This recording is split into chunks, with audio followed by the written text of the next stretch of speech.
When my daughter whispered those venomous words at her father's funeral, I felt something break inside me. Days later, I watched her collapse as the lawyer read the will she thought would make her rich. That's when I realized life isn't just about surviving loss. It's about revealing the vultures who've been circling all along. If you're watching this, please subscribe and comment if you've ever had family betray you when you needed them most.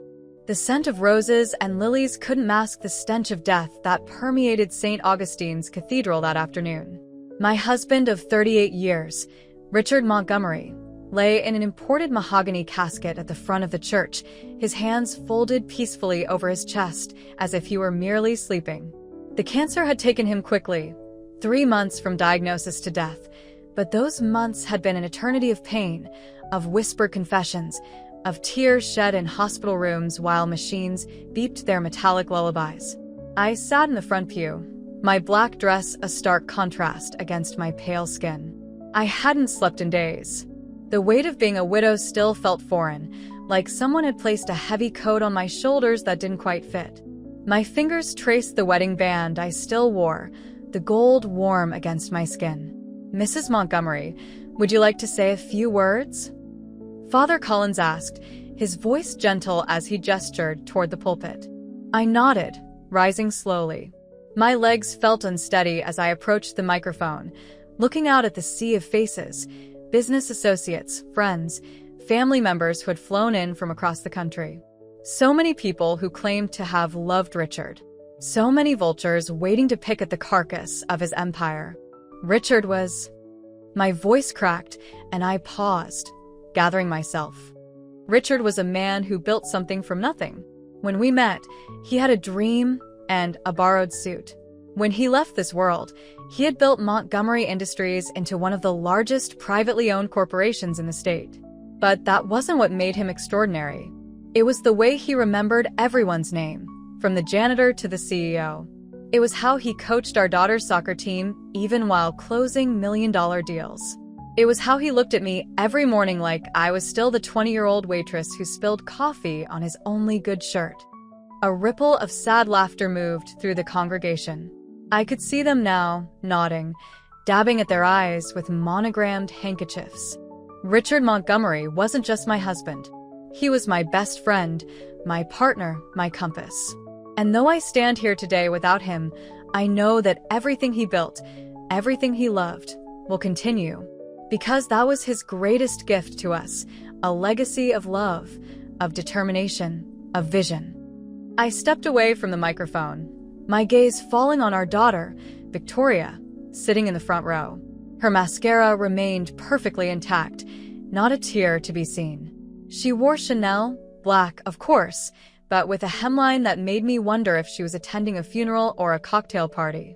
At 32, she had her father's striking blue eyes and my high cheekbones, but somewhere along the way, she developed a hardness that belonged to neither of us. As I returned to my seat, Victoria shifted to make room for me, the movement mechanical, obligatory. Throughout the service, she checked her phone discreetly, her manicured nails tapping against the screen. I pretended not to notice. When the final hymn ended and the pallbearers, Richard's brother, his closest friends, and his most trusted executives, carried the casket down the aisle, I followed behind, my steps measured.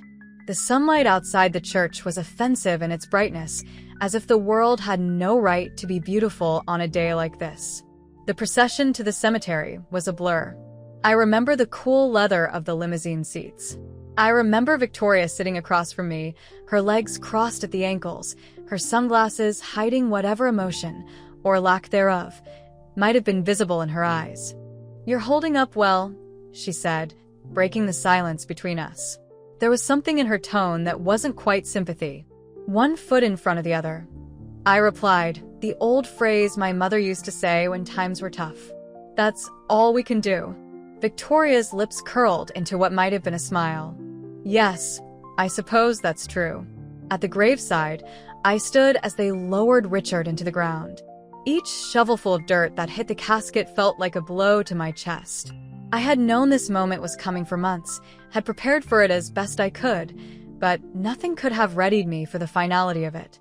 The crowd began to disperse as the ceremony concluded, black-clad figures drifting back toward their cars like crows abandoning a field. I remained, needing a moment alone with Richard, or what remained of him. Victoria lingered nearby, speaking in hushed tones with her father's attorney, Maxwell Peterson. I knelt beside the fresh grave, placing a single white rose atop the mound of dirt. "I'll be okay," I whispered, a promise to Richard, to myself. "We built something beautiful together. I won't let that be forgotten." As I stood and turned to leave, Victoria materialized at my side, her hand gripping my elbow with surprising force. She leaned in close, her perfume, something expensive and cloying, invading my senses. For a moment, I thought she might embrace me, might finally show some genuine grief for the father she'd lost. Instead, her lips brushed against my ear, and she whispered words that would change everything. "You're nothing without him, Mom. Now everything's mine."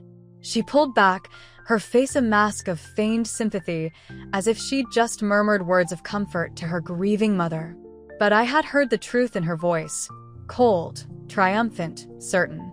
In that moment, with the earth still fresh on my husband's grave, my own daughter had declared war. I didn't flinch. I didn't cry out. I simply looked at her, this stranger wearing my daughter's face, and smiled. A small, knowing smile that seemed to unsettle her more than any outburst would have. "Let's go home, Victoria," I said, my voice steady. "There's much to be done." The Montgomery estate sprawled across 5 acres of meticulously landscaped grounds, the Georgian-style mansion a testament to Richard's success and my years of careful decoration and renovation. As our limousine pulled through the wrought iron gates, I could see Victoria's eyes gleaming as she surveyed what she presumed would soon be hers. Inside, the house was filled with mourners, a carefully catered reception for those closest to Richard. Waiters circulated with trays of champagne and hors d'oeuvres, the celebration of life Richard had specifically requested. No somber gathering, he'd insisted in those final days. "Remember me with good wine and better stories," he'd said. I moved through the crowd, accepting condolences, sharing anecdotes about Richard, playing the role of grieving widow with grace. All the while, I could feel Victoria watching me, could sense her impatience as she circled the room, speaking with Richard's business associates as if she already held the reins of Montgomery Industries. Eleanor, my dear, Richard's older sister, Margaret, pulled me into a tight embrace. "How are you holding up?" "I'm managing, Maggie," I said, squeezing her hand. "One day at a time." Margaret glanced over my shoulder toward Victoria, who was deep in conversation with the company's CFO. "And how is she taking it?" "As well as can be expected," I replied diplomatically. Margaret's expression softened with something like pity. "You know, Eleanor, if you need anything at all, you call me. Richard would want you taken care of." "Thank you, but I'll be fine," I assured her, wondering how many people in this room assumed I would be destitute without Richard, a helpless widow dependent on the charity of family and friends. As the evening wore on, I retreated to Richard's study, needing a moment of solitude. The room still smelled of his cologne and the leather-bound books he collected. I ran my fingers along the edge of his desk, remembering countless evenings when I'd bring him coffee as he worked late into the night. The door opened behind me, and Maxwell Peterson entered, his expression grave. Maxwell had been Richard's attorney for over 20 years, a friend as much as a legal advisor. "Eleanor, I'm sorry to intrude, but I wanted to check on you," he said, closing the door behind him.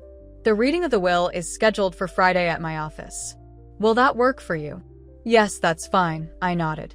"Victoria will be there as well, I assume?" "Of course.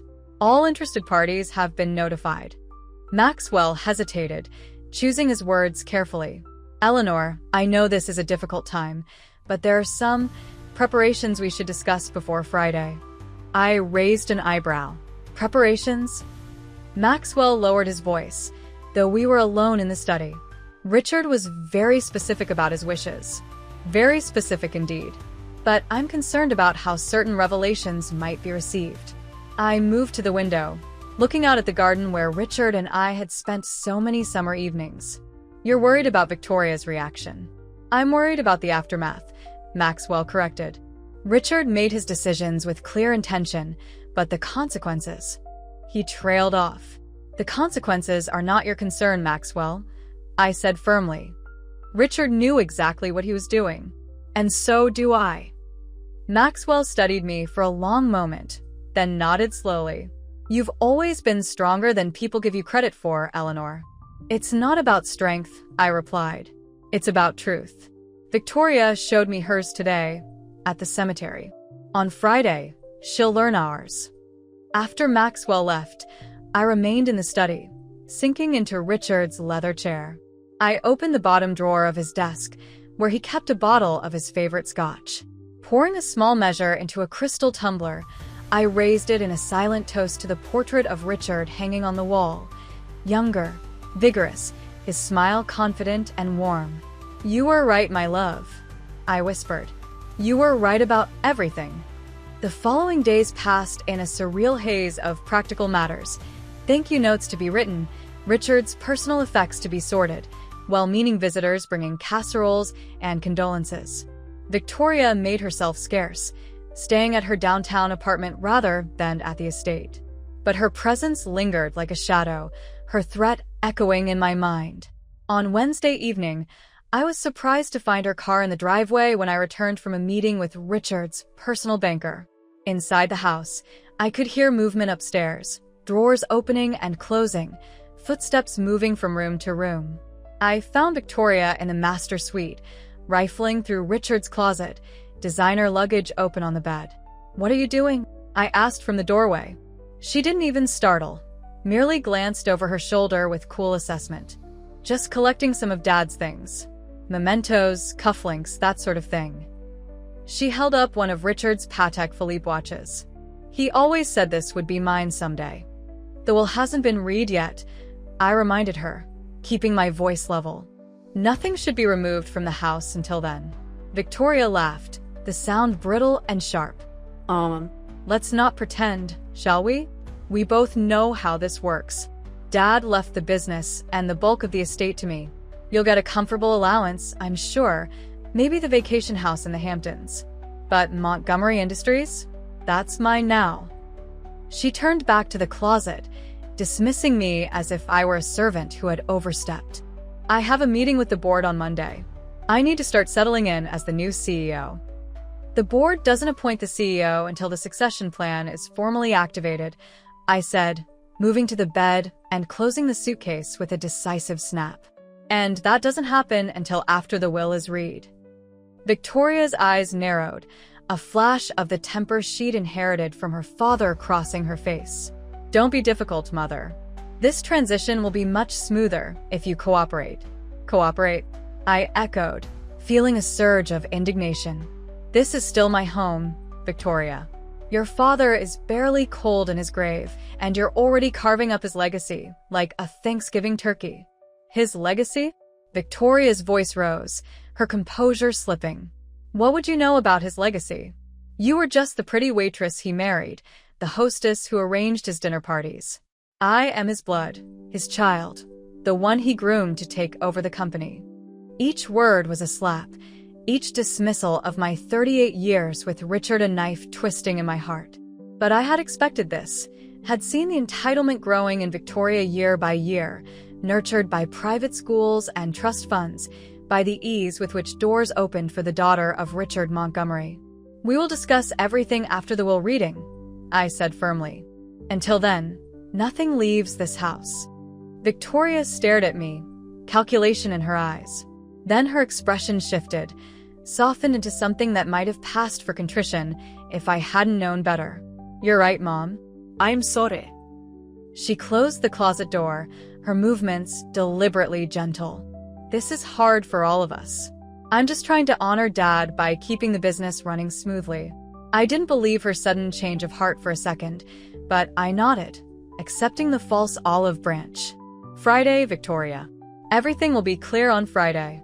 As she left the room, I sank onto the edge of the bed, exhaustion washing over me. Playing this game of pretense was draining, but necessary. Just 2 more days, I reminded myself. 2 more days until Victoria would learn the truth. That night, I dreamed of Richard.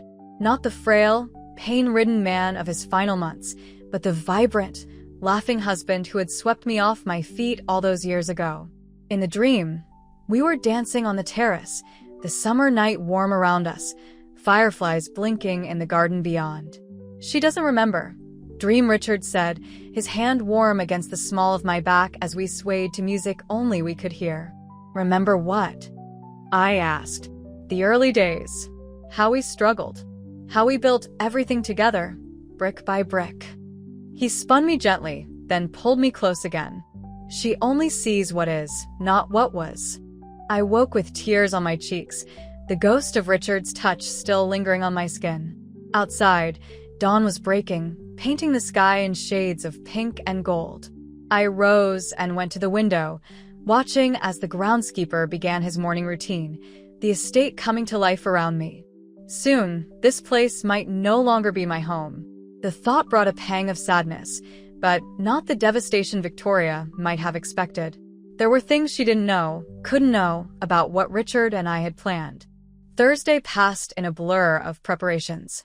I met with Maxwell again, reviewing documents, signing papers where needed. I spoke with Margaret, arranging for her to be present at the reading, a request that had puzzled her but which she had honored without too many questions. Victoria called twice, each time with transparent excuses about needing information for the board or questions about Richard's schedule prior to his illness. Each time, I deflected, maintaining the facade of maternal patience while counting the hours until Friday's revelation. That evening, as I was preparing for bed, my phone rang. The number was unfamiliar, but I answered, curious. Mrs. Montgomery? A man's voice, tentative. This is James Harrington. I worked in R&D at Montgomery Industries. Yes, Mr. Harrington. How can I help you? I sat on the edge of my bed, alert. I'm not sure if I should be calling you, but he hesitated.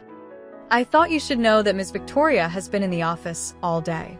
She's been meeting with department heads, reviewing confidential files, even changing passwords on some of the main systems. My grip tightened on the phone. Thank you for telling me, Mr. Harrington.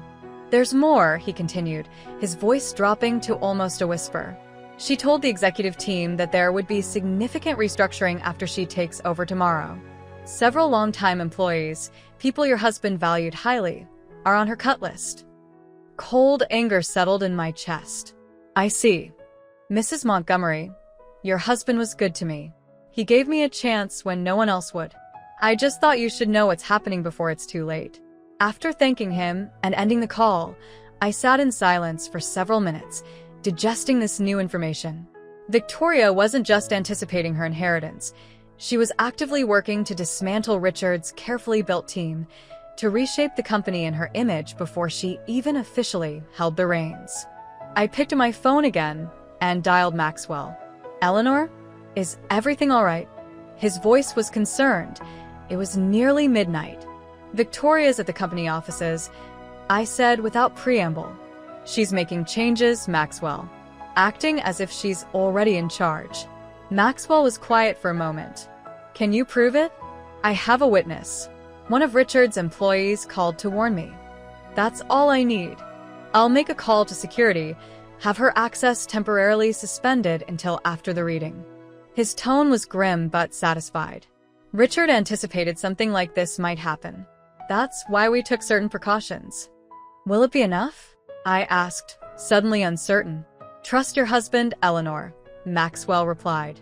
And trust yourself. You've been preparing for this moment longer than Victoria knows. The night passed fitfully, sleep coming in short bursts between periods of anxious wakefulness. By morning, I felt hollowed out, running on nervous energy and determination. I dressed carefully in a tailored navy suit, one of Richard's favorites, and pearls he had given me on our 30th anniversary.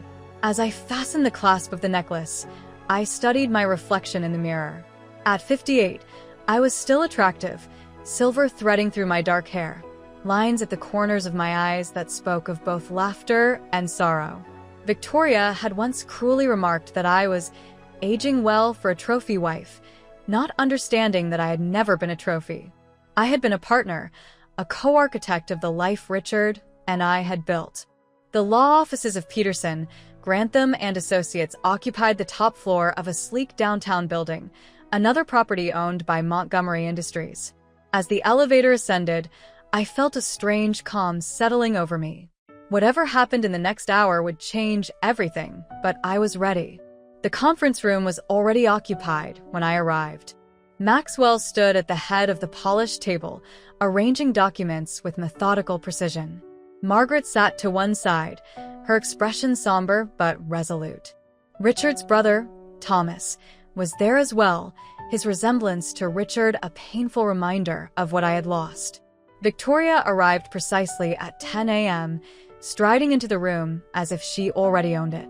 She wore a crimson power suit, her hair swept into a severe updo that added years to her appearance, an attempt, I realized, to project authority, to be taken seriously as the new head of Montgomery Industries.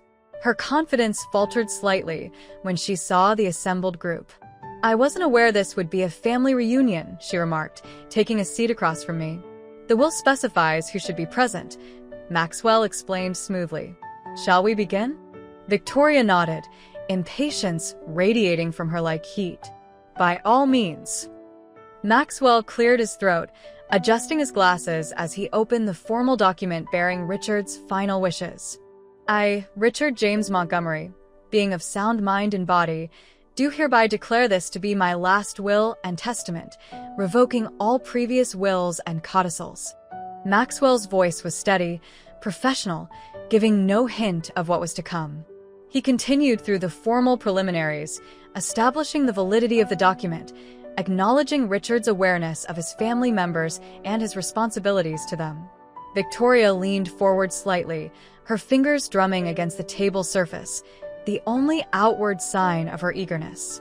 "To my beloved wife, Eleanor Catherine Montgomery, who has been my partner in all things for 38 years, who stood beside me when we had nothing but dreams and determination, who worked alongside me to build Montgomery Industries from a single small factory into what it is today." Maxwell paused, turning the page.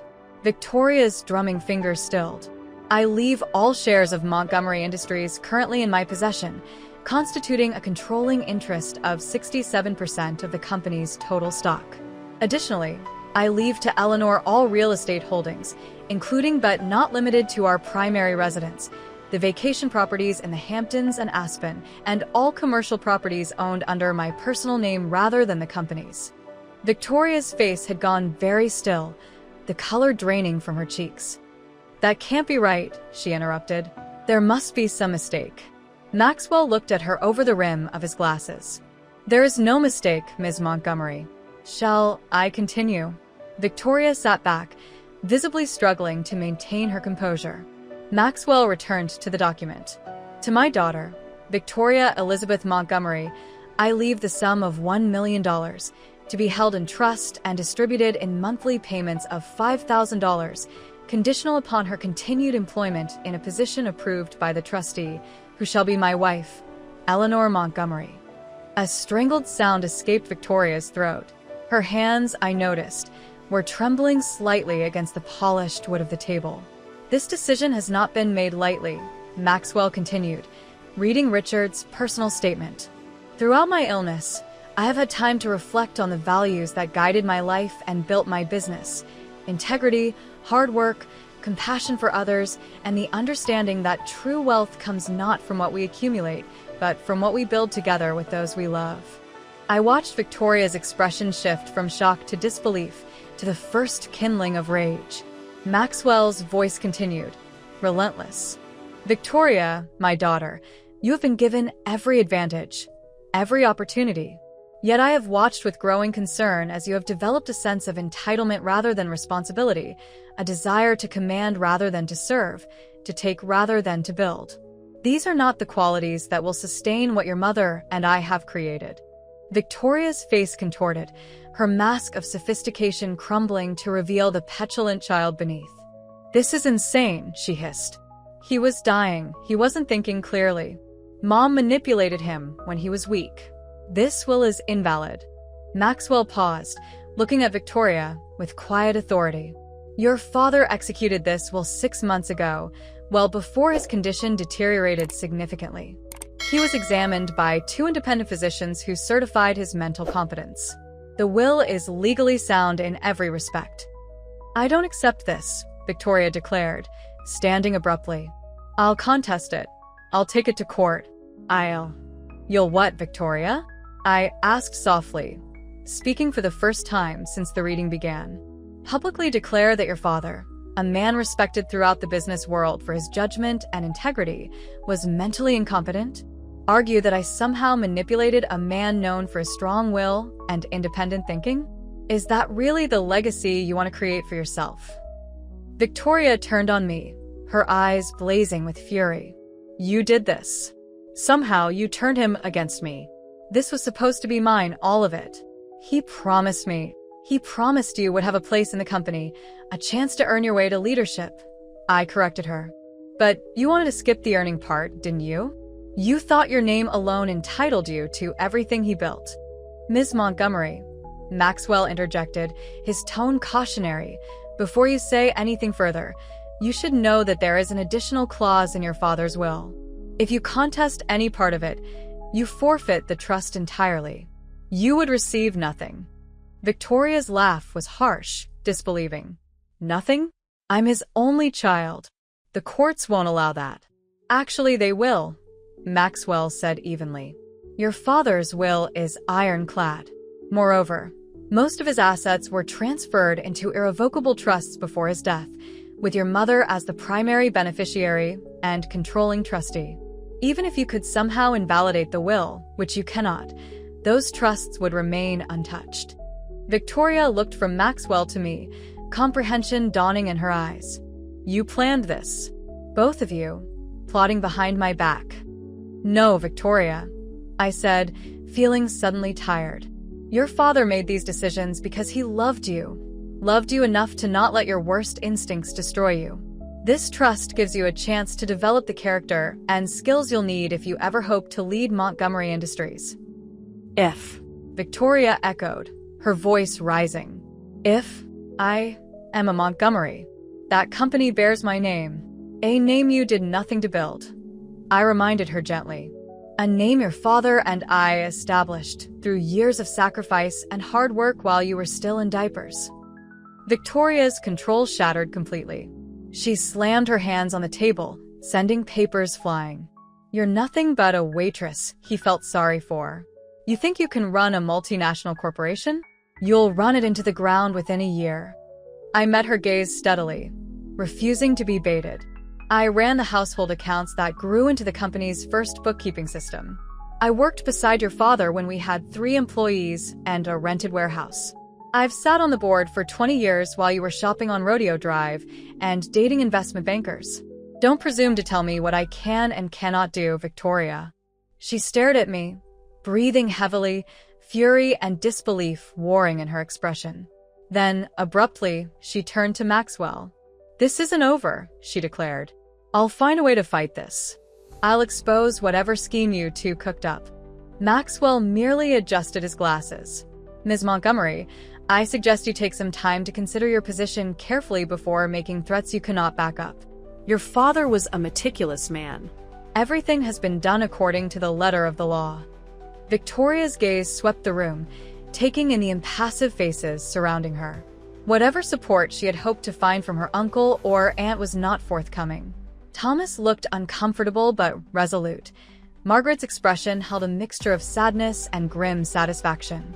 With a strangled sound of rage, Victoria snatched up her designer handbag and stormed toward the door. She paused there, turning back to deliver one final barb. Enjoy playing CEO, Mother, she spat. But remember, I know things about the company, about Dad, that you couldn't possibly understand. This victory of yours will be short-lived. The door slammed behind her, the sound reverberating in the sudden silence of the conference room. I released a breath I hadn't realized I was holding, my hands trembling slightly as the tension of the confrontation began to ebb. Well, Thomas said after a moment, that went about as well as could be expected. Margaret reached across the table to squeeze my hand. You handled yourself beautifully, Eleanor. Richard would have been proud.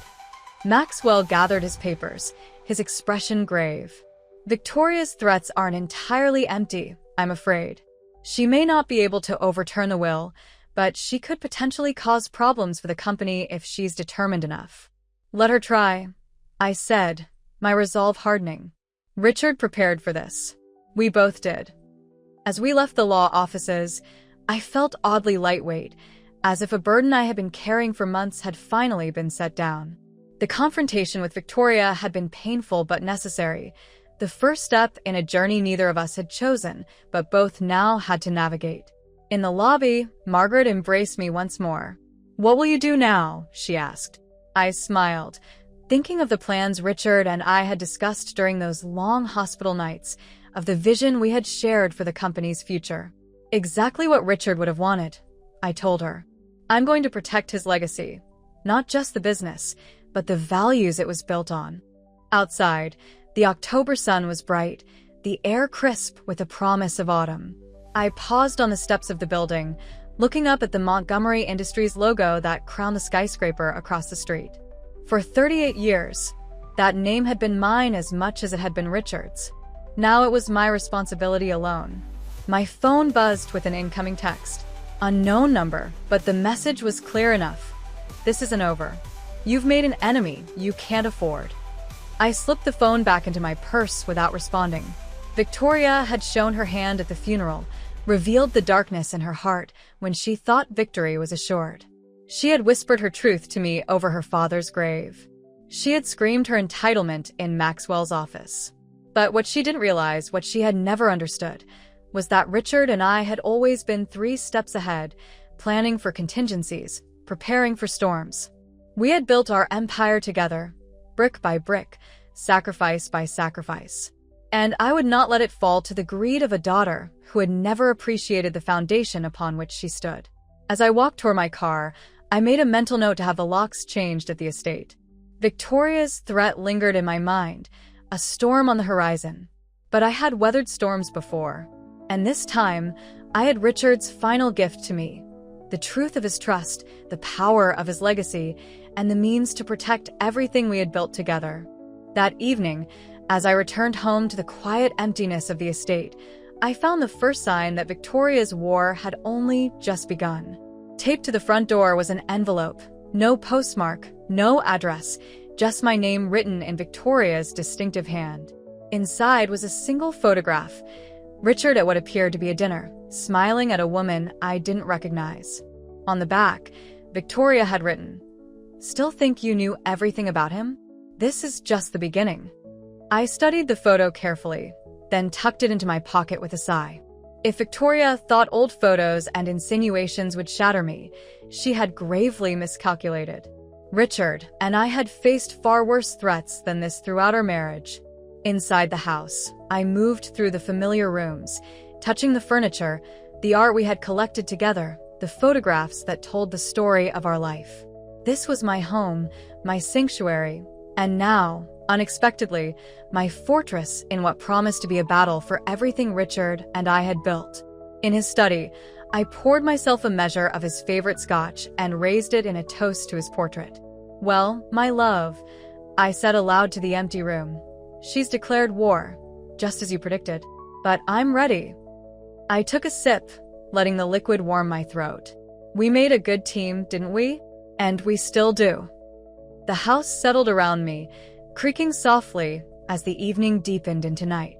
I walked to the window, looking out at the manicured grounds now silvered with moonlight. In the morning, I would go to Montgomery Industries as its new CEO. There would be questions, doubts, challenges from the board, from employees loyal to Victoria, from competitors sensing weakness during the transition. But I was not the helpless widow they might expect. I was Eleanor Montgomery, co-founder, strategist, survivor, and I had promises to keep. As I prepared for bed that night, I noticed something on the bathroom mirror, words scrawled in Victoria's signature red lipstick, the color garish against the glass. "If I can't have it, I'll destroy it." I didn't flinch, didn't call security, didn't even rush to clean it away. Instead, I looked at my reflection through the threatening words, seeing not fear but determination in my eyes. "Game on, daughter," I whispered to the empty room. "Game on." The morning after the will reading, I stood in front of Montgomery Industries' gleaming headquarters, straightening my shoulders and taking a deep breath. Behind those glass doors, hundreds of employees were about to learn that Eleanor Montgomery, the woman many of them knew only as Richard's wife, who appeared at company galas, was now their CEO. If you're watching, subscribe now and comment if you've ever had to step into a role no one thought you were qualified for. My heels clicked sharply against the marble lobby floor as I crossed the private elevator that would take me to the executive suite. The security guard did a double take, surprise flickering across his face before he recovered his professional demeanor. "Good morning, Mrs. Montgomery," he said, swiping a key card to activate the elevator. "I'm sorry about Mr. Montgomery. He was a good man." "Thank you, Carl," I replied, pleased that I remembered his name from Richard's descriptions of his daily routine. "He thought very highly of you." Carl's face brightened at the personal recognition. It was a small thing, but I tucked away the lesson. Richard had always said that remembering names was the cheapest and most effective way to build loyalty. The elevator doors opened directly into the executive floor reception area, where a startled executive assistant, Victoria's friend Meredith, I recalled, nearly dropped her coffee mug. "Mrs. Montgomery, we weren't expecting... we didn't know you'd be coming in today."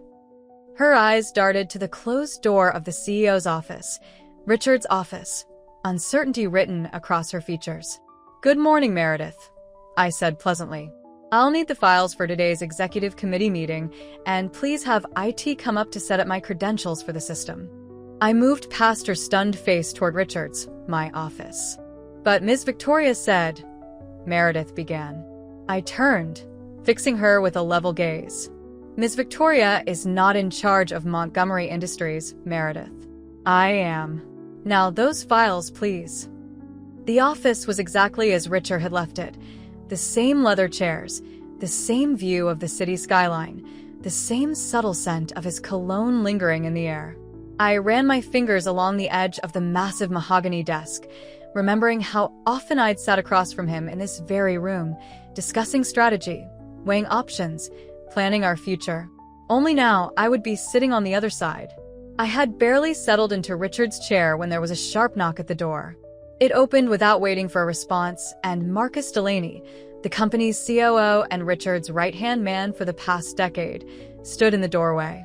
"Eleanor," he said, surprise and confusion warring in his expression. "I didn't expect to see you here." "Apparently, that's the theme of the morning," I replied dryly. "Please come in, Marcus. We have much to discuss." Marcus entered, his tall frame tense as he took a seat across from me. At 55, he was an imposing figure, silver-haired, sharp-eyed, and known throughout the industry for his brilliant operational mind and unflinching negotiation tactics. He had also been, I knew, a strong proponent of Victoria eventually taking over the company.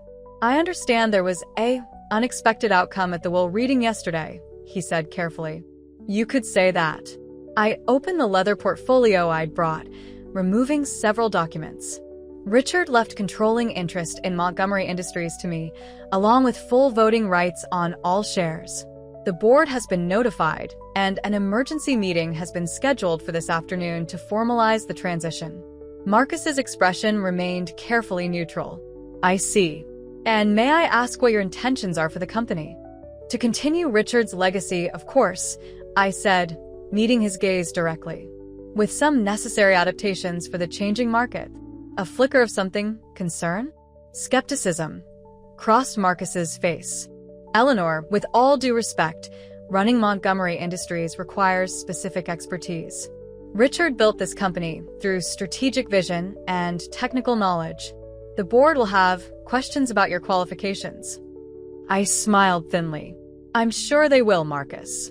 Just as I have questions about why you met with Victoria 3 times in the week before Richard's funeral to discuss restructuring the executive team." His composure slipped, just for a moment. "Those were preliminary discussions, nothing more." "Preliminary discussions that presumed Victoria would be taking over," I corrected him. Discussions that included plans to terminate several long-term employees who were loyal to Richard's management philosophy. Marcus shifted in his seat. We need to stay competitive. Some changes are inevitable. I agree completely, I said, sliding a folder across the desk to him. That's why I've prepared this overview of my vision for Montgomery Industries moving forward. You'll find it both honors Richard's core principles and addresses the market challenges you've been concerned about.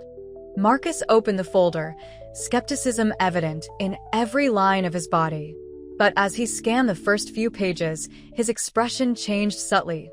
Surprise, then reluctant interest. When he looked up, I could see he was reassessing me entirely. This is quite comprehensive, he admitted. But knowing our industry requires years of... Marcus, I interrupted gently. Who do you think Richard talked to every night for the past 30 years? Who do you think helped him work through every major decision, every crisis, every opportunity? I may not have had an office in this building, but Montgomery Industries has been as much a part of my life as it was Richard's. Before Marcus could respond, my phone buzzed with a text. I glanced down to see a message from Maxwell. Victoria just arrived in the lobby. Security asking if they should allow her up. I typed a quick response. Yes. Let's not create a scene. Then I looked back at Marcus. It seems we're about to have company. Right on cue, the sound of raised voices filtered through from the reception area.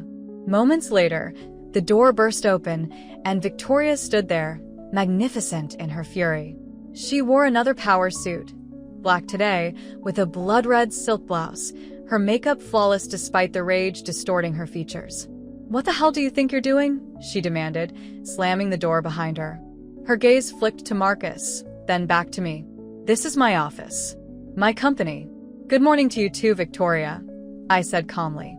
Marcus and I were just discussing the transition plan. Would you care to join us? There is no transition, Victoria spat. This is a temporary situation, Mother. The board won't stand for it. They know I'm the one who should be sitting in that chair. Marcus cleared his throat uncomfortably.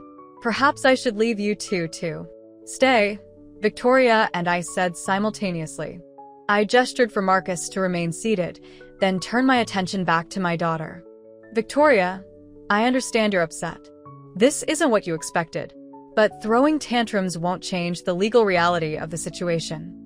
Legal reality? Victoria laughed, the sound harsh and brittle. You think I don't know what you did? How you manipulated Dad when he was weak and dying. The board will see through this charade. I maintained my composure, though her words cut deeper than she knew. The board will follow Richard's clearly expressed wishes, which were documented well before his illness became debilitating. Now, if you'd like to discuss a potential role for you within the company moving forward, I'm happy to have that conversation. Otherwise, I have a meeting to prepare for. Victoria's eyes narrowed dangerously. You think you've won, don't you? Playing the devoted wife, the grieving widow. But I know the truth about you and Dad. And soon everyone else will too. She reached into her bag and pulled out an envelope, tossing it onto the desk between us. A preview of coming attractions, she said with vicious satisfaction. Maybe you should take a look before your board meeting. With that, she turned on her heel and stalked out, leaving a charged silence in her wake. Marcus looked from the envelope to me, curiosity and discomfort battling in his expression. Eleanor, if there's something I should know before the board meeting. It's fine, Marcus, I assured him, though my heart was pounding. Victoria is lashing out because she's hurt and disappointed. Whatever is in this envelope won't change the fundamentals of our situation. After Marcus left to review the transition documents, I opened Victoria's envelope with hands that weren't quite steady. Inside were more photographs. Richard with the same unknown woman from the previous photo, their posture suggesting intimacy. In one, they were laughing together at what appeared to be a restaurant. In another, Richard was helping her into a car, his hand resting on the small of her back. On the back of the last photo, Victoria had written, "Her name is Sophia Trent. Dad saw her every Thursday for the past 2 years. Still think you knew everything about your perfect marriage." I stared at the photos, a cold knot forming in my stomach. The woman was beautiful, younger than me by at least 15 years, with sleek dark hair and a confident smile. I searched Richard's face in the images, looking for signs of deception, of guilt, of the betrayal Victoria was implying. But what I saw instead was something else entirely, something Victoria had missed completely. A soft knock at the door interrupted my thoughts. Meredith poked her head in, her expression wary. "Mrs. Montgomery? The IT team is here to set up your credentials, and Mr. Peterson is on line 1.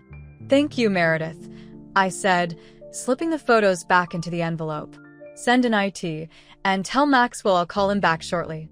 As the technical team worked to set up my access to the company's systems, I gazed out at the city spread below, mentally preparing for the board meeting ahead.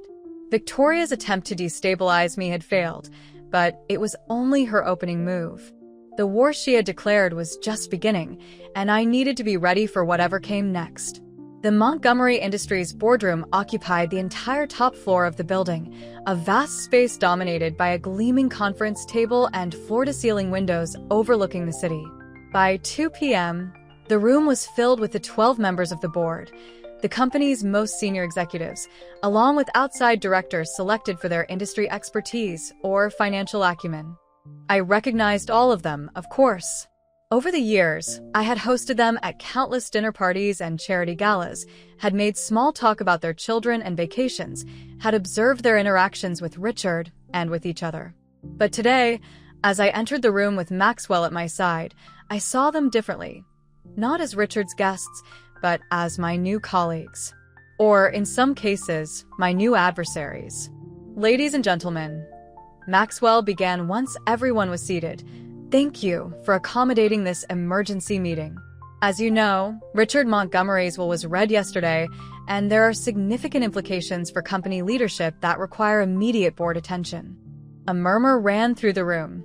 Several board members glanced toward the empty chair where Victoria would normally sit during the quarterly meetings she attended as Richard's heir apparent. "To be clear," Maxwell continued, "Richard Montgomery left all of his shares in the company, constituting a 67% controlling interest, to his wife, Eleanor Montgomery. Additionally, he explicitly named Mrs. Montgomery as his chosen successor for the role of CEO." The murmur grew louder. Harold Wilson, the 78-year-old chairman of the board and Richard's oldest friend, leaned forward, his bushy eyebrows drawn together in confusion. "Maxwell, with all due respect to Eleanor, this comes as quite a surprise. Richard had always indicated that Victoria was being groomed to take over. Was there some change of heart during his illness?" Maxwell adjusted his glasses. Richard's decision was made with full mental capacity, 6 months before his death, and was consistent with discussions he and I had been having for over a year. This was not a deathbed change of heart, but a carefully considered succession plan. "Still," interjected Diane Reeves, head of the compensation committee, "running Montgomery Industries requires specific industry expertise. Eleanor, you've been a wonderful company ambassador over the years, but this is a complex global operation with thousands of employees and hundreds of millions in revenue." I smiled at Diane, remembering how she had once confided to me at a Christmas party that she felt the company needed more female leadership at the top. Apparently, she hadn't meant me. "I understand your concerns," I said, my voice calm and measured. "Richard and I discussed them at length. That's why we prepared this." I distributed folders containing the same overview I had shown Marcus earlier, but with additional sections tailored to address the specific concerns I anticipated from the board. "You'll find a comprehensive transition plan, including my vision for the company's next 5 years, strategies for addressing our most pressing competitive challenges, and a management structure that leverages the exceptional talent Richard assembled while addressing some of the operational inefficiencies that have developed." The board members exchanged glances as they reviewed the documents. Harold Wilson removed his reading glasses, squinting at me with new consideration. "This is surprisingly thorough, Eleanor. But I must ask, did you prepare this? Or was this Richard's work that you're presenting?" The implication was clear, and I felt a flicker of irritation. "Richard and I developed the broad strategy together during his illness," I replied. "The specific implementation plan was my work, with input from key advisors Richard trusted." Before anyone else could speak, the boardroom door opened and Victoria swept in, followed by a man I didn't recognize, tall, impeccably dressed, with the sharp-eyed look of a lawyer accustomed to high-stakes confrontations. "I apologize for the interruption," Victoria said, not sounding apologetic at all. But given the extraordinary circumstances, I felt it was imperative that I address the board directly. She gestured to the man beside her. "This is James Carlyle, my attorney." Maxwell stood. "Ms. Montgomery, this is a closed board meeting. If you wish to address the board, there are proper channels." "I think the board will want to hear what I have to say." Victoria cut him off, her gaze sweeping the room with cool confidence. "It concerns the legitimacy of my father's supposed wishes and my mother's qualifications to lead this company." Harold Wilson sighed heavily. "Victoria, we understand you're upset about your father's decisions, but—" "This isn't about being upset, Harold," Victoria interrupted again. "This is about protecting my father's legacy from manipulation and fraud." The word fraud hung in the air like a thunderclap. All eyes turned to me, waiting for my reaction. I maintained my composure, though my heart raced. "That's a serious accusation, Victoria," I said evenly. "I assume you have evidence to support it." Victoria smiled, the expression not reaching her eyes. "I do indeed, Mother." She turned to her lawyer, who opened his briefcase and removed a folder. "Board members," Carlyle began in a smooth, practiced voice, "we have reason to believe that Richard Montgomery's will does not accurately reflect his true intentions. We have evidence suggesting that Mrs. Montgomery exerted undue influence during Mr. Montgomery's illness, at a time when his judgment was compromised by pain medication and the psychological impact of his terminal diagnosis." Maxwell stepped forward, indignation evident in every line of his body. "This is preposterous. The will was properly executed and witnessed. Richard was examined by independent physicians who certified his competence." "Physicians arranged by you, Mr. Peterson," Carlyle countered. "A longtime friend of the family with a clear interest in supporting Mrs. Montgomery's version of events." I watched the board members' faces, seeing doubt begin to creep in. Victoria was playing her role perfectly, the grieving daughter concerned only with honoring her father's true wishes, not the entitled, rage-filled woman who had threatened to destroy everything if she couldn't have it. "Additionally," Victoria added, her voice softening with practiced sorrow, "there are aspects of my parents' marriage that cast further doubt on my mother's claim to be the natural heir to my father's life's work." She nodded to Carlyle, who distributed copies of the photographs she had shown me earlier, Richard with Sophia Trent. "These were taken over the past 2 years," Victoria explained, her eyes wide with feigned regret. "My father was involved with this woman, Sophia Trent, meeting her regularly while telling my mother he was working late. Is it likely that a man carrying on a long-term affair would truly intend to leave everything to his wife? Or is it more plausible that his stated intention to prepare me for leadership reflected his actual wishes?" I watched the photos being passed around the table, the board members' expressions shifting from surprise to discomfort to pity as they glanced in my direction. They thought they were witnessing my humiliation, my public discovery of a betrayal. If only they knew. Harold Wilson cleared his throat awkwardly. "This is highly irregular and frankly inappropriate for a board meeting. Mr. Peterson, given these allegations, perhaps we should adjourn to consider." "That won't be necessary," I said, my voice cutting through the murmurs around the table. All eyes turned to me. "Victoria," I continued, turning to face my daughter directly, "did you ever bother to investigate who Sophia Trent actually is?" Victoria blinked, momentarily thrown off script. "She's obviously Dad's mistress. The photos speak for themselves." I smiled sadly. "The photos show Richard with a woman. They don't show why." I reached into my portfolio and removed a file of my own. "Sophia Trent is not a mistress. She's an oncologist specializing in experimental treatments for pancreatic cancer, treatments not covered by insurance, treatments Richard was quietly pursuing without burdening the family with false hope." I passed around copies of Dr. Trent's credentials, along with receipts for treatments and consultations dating back 2 years, well before Richard's official diagnosis. Richard suspected his condition long before he told any of us. I explained, my voice steady despite the ache in my heart. He didn't want to worry us until he was certain, and by then, he wanted to focus on proven treatments with higher success rates. But he never stopped fighting, never stopped seeking alternatives.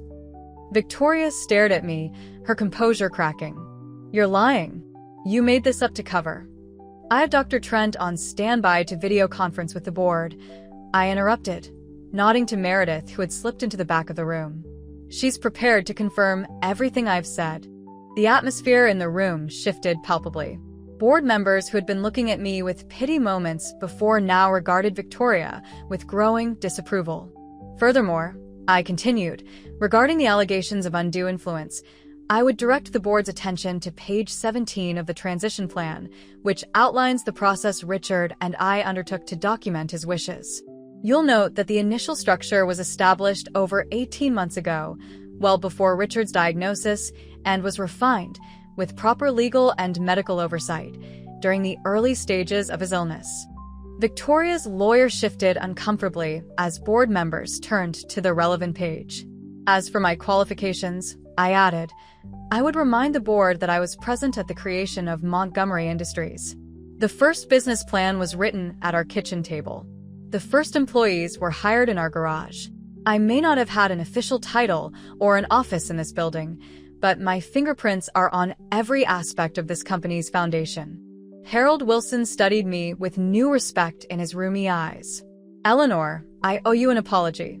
Richard often spoke of your contributions behind the scenes, but I fear many of us, he glanced meaningfully at Victoria, never fully appreciated the extent of your involvement. Victoria, seeing her strategy collapsing, changed tactics with the desperation of a cornered animal. This doesn't change the fact that Dad was preparing me to take over. I've been working in the company for years. I know the operations, the clients, the market challenges. She's been planning dinner parties. You've been observing operations. I corrected her gently. There's a difference. And yes, I've been planning dinner parties, where deals worth millions were negotiated, where strategic partnerships were formed, where Richard tested potential executives' character when they thought no one important was watching. I turned back to the board. I'm not asking you to trust me blindly. Judge me by my actions and results, just as you would any CEO. All I ask is the opportunity Richard intended me to have, to lead this company through its next chapter. Harold looked around the table, reading the shifting sentiment. I believe we've heard enough to proceed with a vote on accepting the transition of leadership as outlined in Richard's will. All in favor. One by one, hands went up around the table. Not all, Diane Reeves and 2 others loyal to Marcus abstained, but a clear majority. The motion carries, Harold declared. Eleanor Montgomery is confirmed as CEO of Montgomery Industries, effective immediately.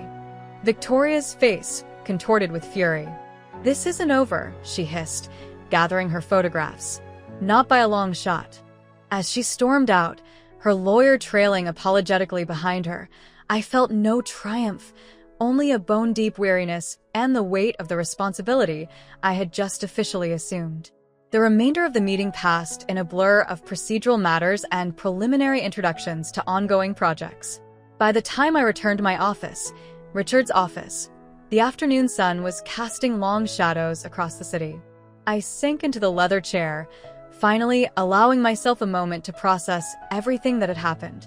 Victoria's attack had been predictable but still painful.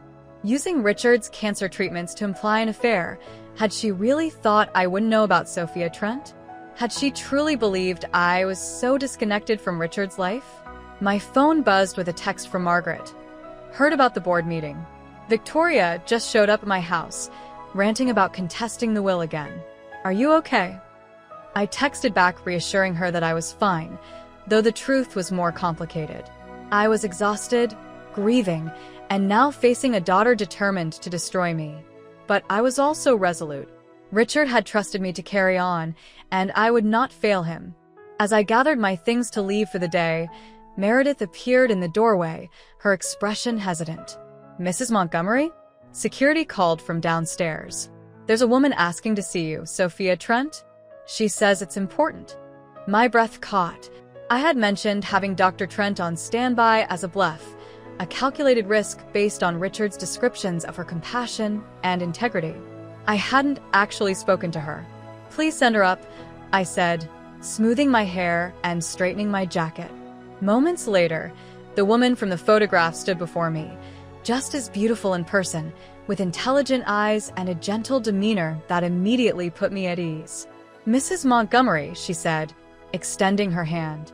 I'm Sofa Trent. "I'm so sorry about Richard. He was an extraordinary man." "Thank you for coming, Dr. Trent," I replied, gesturing for her to sit. "I hope you don't mind, but I mentioned you in a board meeting today. My daughter seems to have drawn some incorrect conclusions about your relationship with my husband." Sophia's eyes widened, then she laughed softly. Oh, dear. I can imagine what she thought. Her expression sobered. "Richard spoke of you constantly, you know. Everything he did, the experimental treatments, the second and third opinions, it was all to try to have more time with you." Tears pricked at my eyes. "He never told me about the experimental treatments. He said he wanted to focus on quality of life, not false hope. He didn't want you to suffer through the roller coaster of possibilities," Sophia explained. "The treatments were long shots, and he hated the thought of raising your hopes only to dash them again. But he never gave up." We talked for nearly an hour, Sophia filling in gaps in Richard's final journey that I hadn't even known existed. When she finally rose to leave, she hesitated, then removed a small package from her bag. "Richard asked me to give you this if they didn't go as we hoped. He said you would know when the time was right to open it." I accepted the package with trembling hands. "Thank you for everything you did for him, for coming today." After Sophia left, I sat alone in the gathering darkness, turning the small package over in my hands. It was wrapped in simple brown paper, secured with string, with no external markings. Whatever it contained, Richard had wanted me to have it, but had left the timing to my discretion. The right time, I decided, was now. Carefully, I unwrapped the package to reveal a small leather-bound journal, Richard's distinctive handwriting filling the pages. A note was paper-clipped to the front cover. "Eleanor, my love, if you're reading this, then our fight ended the way we feared it might. I'm sorry to leave you alone to face what comes next. But you are far stronger than anyone, especially Victoria, gives you credit for. This journal contains everything I couldn't bring myself to tell you. My fears for Victoria, my hopes for the company, and most importantly, my unwavering faith in you. You were never just my wife. You were my partner, my conscience, my strength. Trust yourself as I have always trusted you. All my love, Richard." I pressed the journal to my chest, tears flowing freely now in the privacy of the empty office. For a moment, it was as if Richard were there with me again, his steady presence a comfort and a guide. The sound of the cleaning crew in the hallway jolted me back to the present. I carefully returned the journal to its wrapping and placed it in my bag. I would read it at home, in the quiet of the night, when I could hear Richard's voice in every word. As I left the building, the security guard, Carl, nodded respectfully. "Good night, Mrs. Montgomery. Will we be seeing you tomorrow?" "Yes, Carl," I replied with a small smile. And every day after that. The drive home through the evening traffic gave me time to reflect on the day's events and to plan my next moves. Victoria would not give up easily. That much was certain. The board meeting had been only the first skirmish in what promised to be a protracted war. I needed to shore up my position, to demonstrate clear leadership and vision, to prove that Richard's faith in me was well placed. And I needed to decide what to do about Victoria. Despite everything, she was still my daughter, still the child I had nursed and raised and loved. The gulf between us seemed unbridgeable now, but was it? Or was there still some way to reach the girl she had once been, before ambition and entitlement had hardened her heart? As I pulled through the estate gates, I was surprised to see lights on in the house. I had left everything dark, and the housekeeper wasn't scheduled to come until tomorrow. Caution made me stop the car short of the garage, deliberating whether to call security before entering. My phone rang, Maxwell. "Eleanor," he said without preamble when I answered. "Where are you?" "Just arriving home," I replied. "Why?" "Victoria cleaned out her office at Montgomery Industries this afternoon." Took everything, including files she shouldn't have access to. Security tried to stop her, but she claimed they were personal items. His voice was tense. She's planning something, Eleanor. Something drastic. My gaze returned to the lights glowing in the windows of the house. I think she may already be here. Don't go in, Maxwell said sharply. I'll call the police. No, I interrupted. No police. Not yet. She's my daughter, Maxwell. Let me talk to her first. Eleanor, after today's board meeting, she's desperate and angry. That's a dangerous combination. I know, I said softly, but I have to try. I'll call you back. I ended the call before Maxwell could protest further, then sat for another moment, gathering my courage. Whatever awaited me inside, I would face it with the same strength and dignity Richard had always admired in me. The front door was unlocked, a clear message that this was not a clandestine visit. I entered cautiously, calling out, "Victoria, are you here?" No response, but I could hear movement from the direction of Richard's study. Following the sound, I found Victoria sitting behind Richard's desk, a glass of his scotch in her hand, his laptop open before her. Scattered across the desk were papers, folders, and photographs, the contents of the box I had found in his closet labeled, "Victoria, Private." "Looking for something?" I asked from the doorway. Victoria didn't startle. She'd been expecting me. She looked up, her eyes hard and bright with a dangerous combination of alcohol and rage. "Just getting to know my father," she replied, gesturing to the papers with her scotch glass. "The real Richard Montgomery, not the sanitized version you tried to sell to the board today." I stepped into the room, taking in the scene. The box had contained Richard's private notes about Victoria's development, documentation of incidents that had concerned him, patterns of behavior that had troubled him as she grew older. He had shown me some of them over the years, but others he had kept to himself, perhaps hoping they would never be needed. "Those were your father's private thoughts, Victoria. They weren't meant for you to see." She laughed bitterly. "Clearly. It's quite an eye-opener to read your father's detailed catalog of your supposed failings. Did you know he kept notes every time I disappointed him? Every time I didn't live up to the Eleanor Hawkins Montgomery gold standard of perfection." I sighed, moving further into the room to sit in one of the leather chairs facing the desk. "It wasn't about disappointment, Victoria. It was about concern. He loved you so much, wanted so much for you." "Spare me," she cut in. "If he loved me, he wouldn't have cut me out of my inheritance. If he loved me, he wouldn't have left me with nothing while giving you everything." "He didn't leave you with nothing," I corrected her. "He left you a trust that would provide for you while you developed the skills and character he believed you needed." "Character," Victoria repeated, spitting the word like venom. "That's rich, coming from a man who lied to his wife about his cancer treatments." The barbs struck home, but I kept my expression neutral. He was trying to protect me, just as he was trying to protect you in his will. From yourself, from the worst impulses he saw growing in you. Victoria's eyes narrowed. "And what impulses were those, Mother? Ambition? Drive? The determination to succeed? Or just the refusal to be the meek, grateful daughter standing in the shadows while Daddy built his empire?" "There's nothing wrong with ambition or drive," I said carefully. "But there's a difference between wanting to build something and wanting to possess something already built. Richard saw that difference in you, and it worried him." Victoria drained her glass and poured another generous measure of scotch. "So now you're the expert on what Dad thought and felt. You, who didn't even know he was seeing a cancer specialist behind your back." "I knew Richard better than anyone," I said quietly. "Including you. I knew his hopes, his fears, his regrets. I knew the weight he carried trying to guide you toward becoming the person he believed you could be." "The person he wanted me to be," Victoria corrected bitterly. "His perfect little replica, carrying on exactly as he would have done. Well, guess what? I had my own vision for Montgomery Industries, bolder, more aggressive, more modern than his cautious, old-fashioned approach." "And that's exactly why he was concerned," I replied. "Montgomery Industries was built on relationships, on trust, on a long-term vision that valued stability over rapid growth. Your bold, aggressive plans would have dismantled everything he spent his life building. Victoria leaned forward, her eyes bright with a dangerous light. You think you've won, don't you?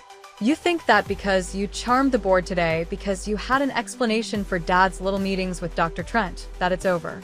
That I'll just accept my trust fund and disappear.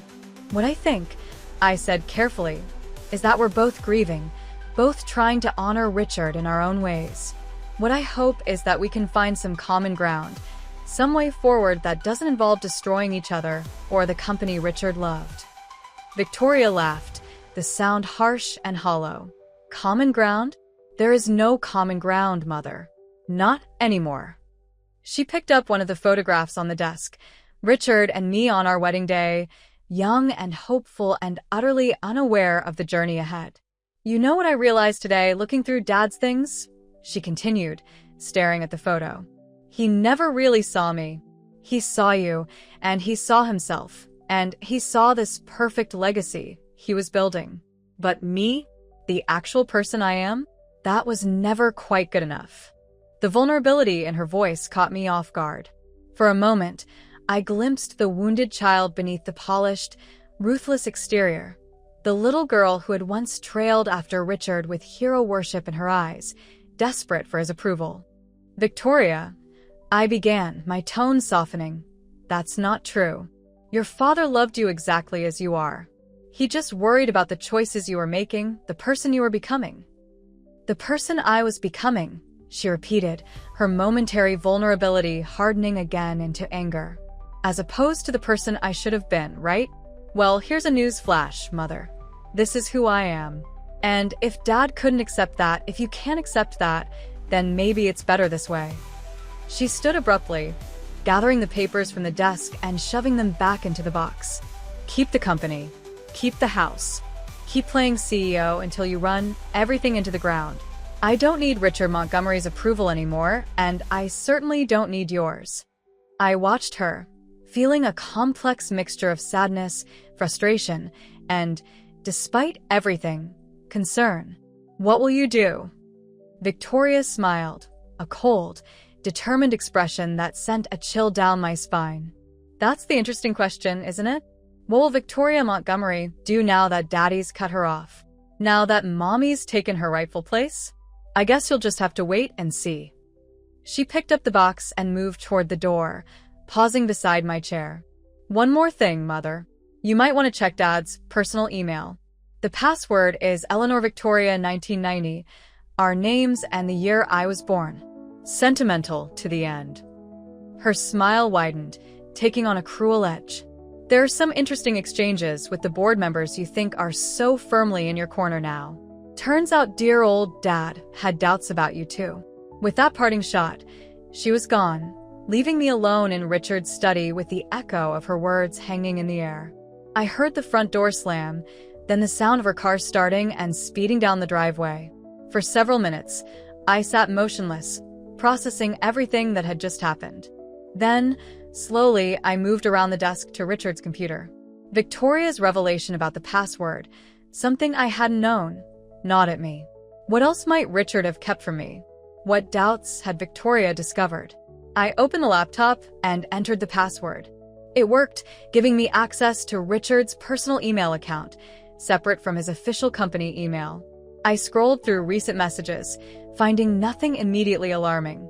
Board correspondence, personal notes to friends, donation receipts for charities. Then I saw it, a folder labeled Succession Plan Private. With a sense of foreboding, I clicked it open to find a series of exchanges between Richard and various board members dating back nearly 2 years.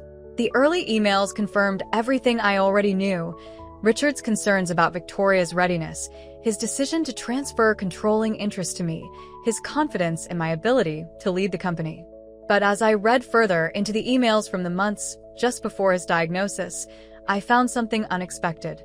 Eleanor is the right choice for now, Richard had written to Harold Wilson. She understands the company's culture and values better than anyone. But I worry about the long term.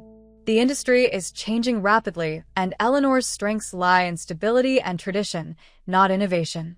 We may need to consider a different kind of leadership within 2 to 3 years. My hands trembled slightly as I continued reading. Richard had outlined a secondary succession plan, one he had never shared with me, in which I would serve as a transitional leader, stabilizing the company after his death before eventually stepping aside for someone with a more forward-looking vision. That someone, according to his notes, was not Victoria, at least not immediately. He had identified several promising executives within the company who might be developed as potential successors, with Victoria possibly joining their ranks if she demonstrated growth in the areas that concerned him. I was a placeholder, a caretaker, not the long-term leader I had believed Richard wanted me to be. The realization stung, reopening the grief that had begun to scab over. Had Richard not trusted me as completely as I'd thought? Had he shared his true vision with the board but not with me? I closed the laptop, my mind racing. Victoria had clearly found these emails and had misinterpreted them as ammunition, proof that Richard had doubts about me. But the reality was more nuanced. He hadn't doubted my ability to lead. He had simply seen it as a temporary role, a bridge between his leadership and whatever came next. The question now was, what did I do with this information? Did I confront the board about this secondary plan? Did I adjust my own timeline and expectations? Or did I simply proceed as planned, proving through my leadership that I was more than the caretaker Richard had envisioned? As I pondered these questions, my phone rang. Maxwell again. Eleanor? Are you all right? What happened with Victoria? I took a deep breath, deciding in that moment not to share what I had discovered. Not yet. She was here, going through some of Richard's personal papers. We talked and she left. I don't think she'll be causing any more scenes at the office, at least not immediately. That's something, I suppose. Maxwell sounded relieved. Listen, I've been thinking about next steps. We should arrange meetings with key clients to reassure them about the transition. And there's the quarterly investor call next week. We'll need to prepare a strong statement about the company's direction under your leadership. Yes, of course, I replied, my thoughts still half on the emails I'd just read. Maxwell, did Richard ever discuss alternative succession plans with you? Beyond what was in the will? A slight pause. Alternative plans? No, not specifically. He was quite clear about wanting you to take the reins. Why do you ask? Just trying to understand his thinking completely, I said. It's a big responsibility, and I want to be sure I'm honoring his vision. Eleanor, Maxwell's voice softened. Richard had absolute faith in you. He knew exactly what he was doing when he chose you to carry on his legacy. After we hung up, I remained in Richard's study, surrounded by the artifacts of his life, his books, his awards, his collection of antique fountain pens. For 38 years, I had been half of a whole, Richard's partner in building not just a business, but a life. Now I was alone, discovering that even in our closest moments, there had been thoughts he hadn't shared, plans he had kept to himself. And yet, wasn't that true of any marriage? Weren't there always unspoken corners, private thoughts, separate selves that existed alongside the shared identity of husband and wife? The discovery of Richard's secondary succession plan didn't negate everything else I knew about our life together. It simply added another layer to the complex man I had loved, a man who had always tried to anticipate problems, to plan for contingencies, to protect what he valued most. I opened the journal Sophia Trent had given me, turning to the first entry dated nearly 2 years earlier. Richard's handwriting, so familiar and dear, filled the pages with his most private thoughts about his illness, the company, Victoria, and me. Eleanor has always been the heart of everything I've built, he had written. The world sees Montgomery Industries as my creation, but Eleanor and I know the truth. It has always been ours, shaped by her wisdom and insight as much as by my drive and ambition. In making her my successor, I'm not just being sentimental. I'm being practical. No one else understands what we've built the way she does. I continued reading, finding entry after entry that reaffirmed Richard's confidence in me, his respect for my judgment, his trust in my ability to carry on without him. Whatever doubts or reservations might have been expressed in those emails to the board, his private thoughts told a different, more complete story. The final entry, dated just weeks before his death, brought tears to my eyes. I worry that Eleanor doesn't fully recognize her own strength. She has always seen herself as supporting me, when in truth, she has been leading alongside me all along. My greatest hope is that in taking the reins of Montgomery Industries, she will finally see herself as I have always seen her. Not as my wife, not as Victoria's mother, but as Eleanor Montgomery, a force to be reckoned with in her own right. I closed the journal, a sense of renewed purpose filling me. Richard had known me better than I knew myself. He had anticipated my doubts, my moments of uncertainty, and had left this journal as a compass to guide me through them. Tomorrow, I would walk into Montgomery Industries as its CEO, not as a placeholder, not as a caretaker, but as the leader Richard had always believed I could be. Victoria's threats and schemes, the board's potential reservations, the challenges of an industry in transition, I would face them all, one day at a time, with Richard's faith in me as my foundation. But as I finally left the study and made my way upstairs to the bedroom Richard and I had shared for decades, a sense of foreboding lingered. Victoria's parting words echoed in my mind. I guess you'll just have to wait and see. My daughter was many things, but idle threats had never been her style. Whatever she was planning, it would be calculated for maximum impact, designed to wound not just me, but the company Richard had loved. And I would need to be ready when it came. As I prepared for bed, I noticed something on my pillow, a small, intricately folded paper crane. Richard had made them for me throughout our marriage, a tradition that had begun on our first date when he had nervously folded his napkin into the delicate shape while waiting for me to arrive at the restaurant. But Richard was gone. Who had left this paper crane on my pillow? I picked it up carefully, turning it over in my hands. It was made from a page torn from a book, something Richard would never have done. And as I unfolded it, a chill ran through me. It was a page from Richard's medical records, the diagnosis of terminal cancer circled in red ink. Scrawled across the bottom in handwriting I didn't recognize were the words, "The truth always comes out."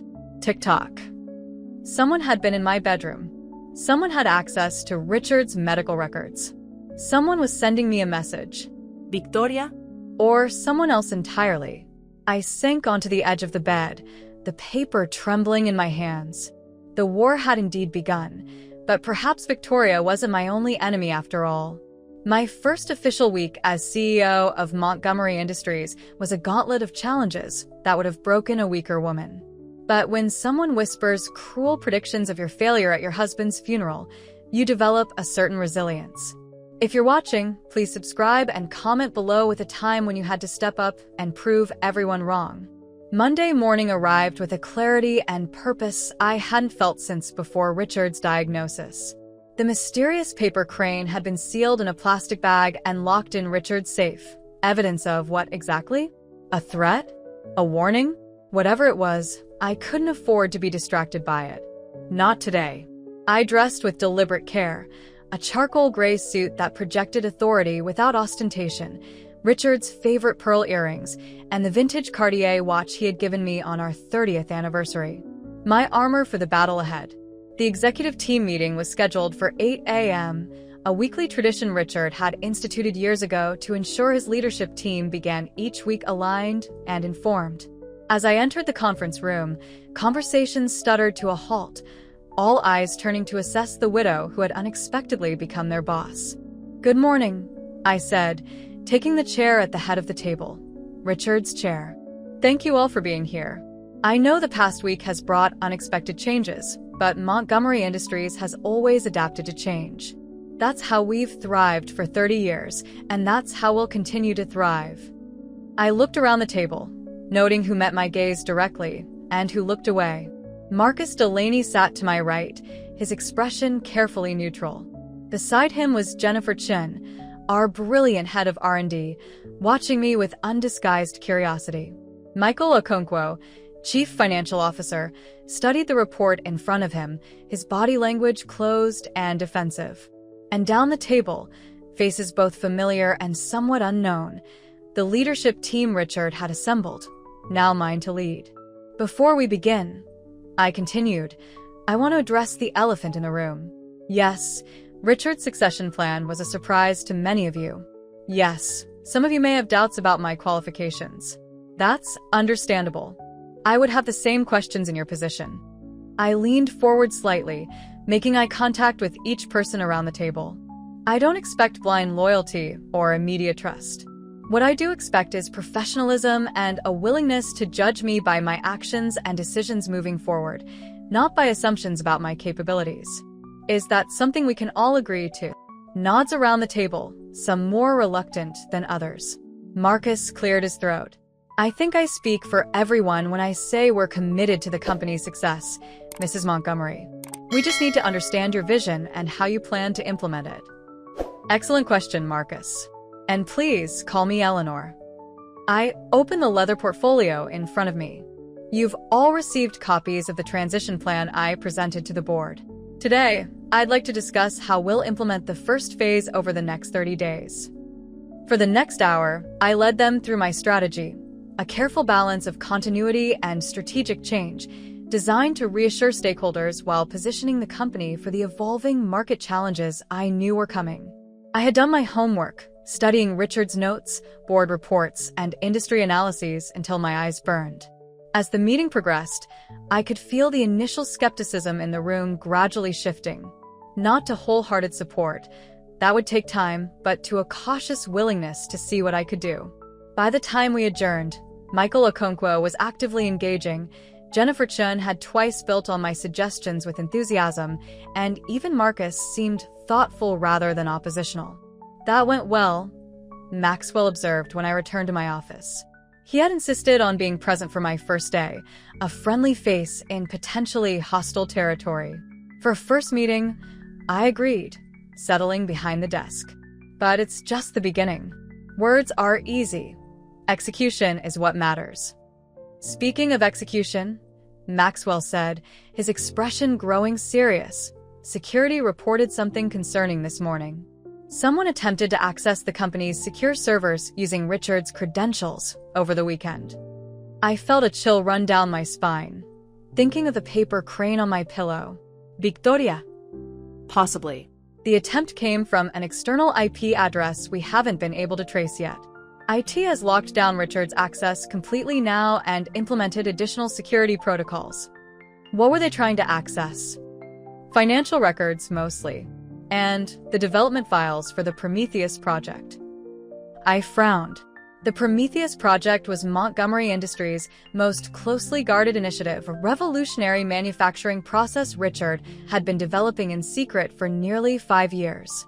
If successfully implemented, it would give us a decisive edge over our competitors. Only a handful of people knew the full scope of the project. Victoria knows about Prometheus? I asked, surprised. Maxwell nodded grimly. Richard brought her into the inner circle about 6 months ago, when he was still considering her as his successor. She has detailed knowledge of the technology, the market strategy, the potential applications. And now she's locked out of the company with that knowledge in her head, I concluded, understanding the implications immediately. We need to accelerate Prometheus. If Victoria decides to share what she knows with our competitors. Exactly. But the project is at least 8 months from being market-ready, according to Jennifer Chen's latest assessment. I tapped my fingers against the desk, thinking rapidly. Schedule a meeting with Jennifer for this afternoon. I want to understand exactly where we stand with Prometheus and what it would take to compress that timeline. As Maxwell left to make the arrangements, I turned to the mountain of briefing materials waiting on my desk. Financial statements, market analyses, personnel reports, customer data. The lifeblood of Montgomery Industries condensed into neatly tabbed binders. I had reviewed most of it already during the transition planning, but now it was different. Now, these weren't theoretical problems to solve.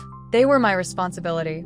The day passed in a blur of meetings, decisions, and countless introductions as I began the process of establishing myself as more than just Richard's wife, in the eyes of employees who had only ever seen me at company parties. I was meticulous in my preparation, careful in my language, and deliberate in every choice, from which questions I asked to where I ate lunch, in the company cafeteria, not the executive dining room, sending a subtle message about accessibility.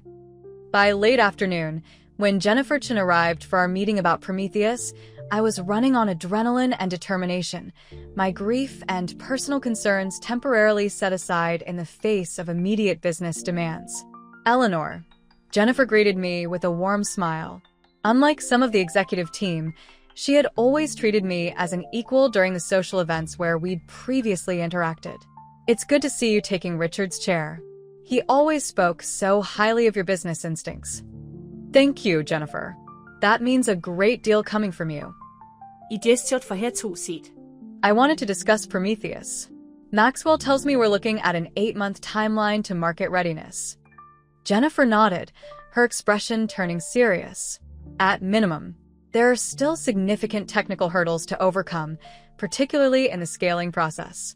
We can manufacture the components at a small scale with consistent quality, but the yield drops dramatically when we try to scale up. And if Victoria were to take what she knows to Westlake Industries or Crawford Manufacturing? I asked, naming our 2 largest competitors. Jennifer's lips thinned. It would still take them time to replicate our progress. We're years ahead in the core technology, but they could potentially leapfrog some of the early development stages we struggled through. It would narrow our lead considerably. That's what I was afraid of. I leaned back in my chair, considering our options. What would it take to accelerate our timeline? Not just money, but resources, personnel, strategic shifts. Jennifer looked surprised by the question. Richard asked me the same thing about 2 months ago. I told him then what I'll tell you now. We need specialized equipment that's currently only available from Nakamura Technologies in Japan, and they have a 12-month waiting list. We need 3 more senior engineers with expertise in material science, and that kind of talent is both rare and expensive.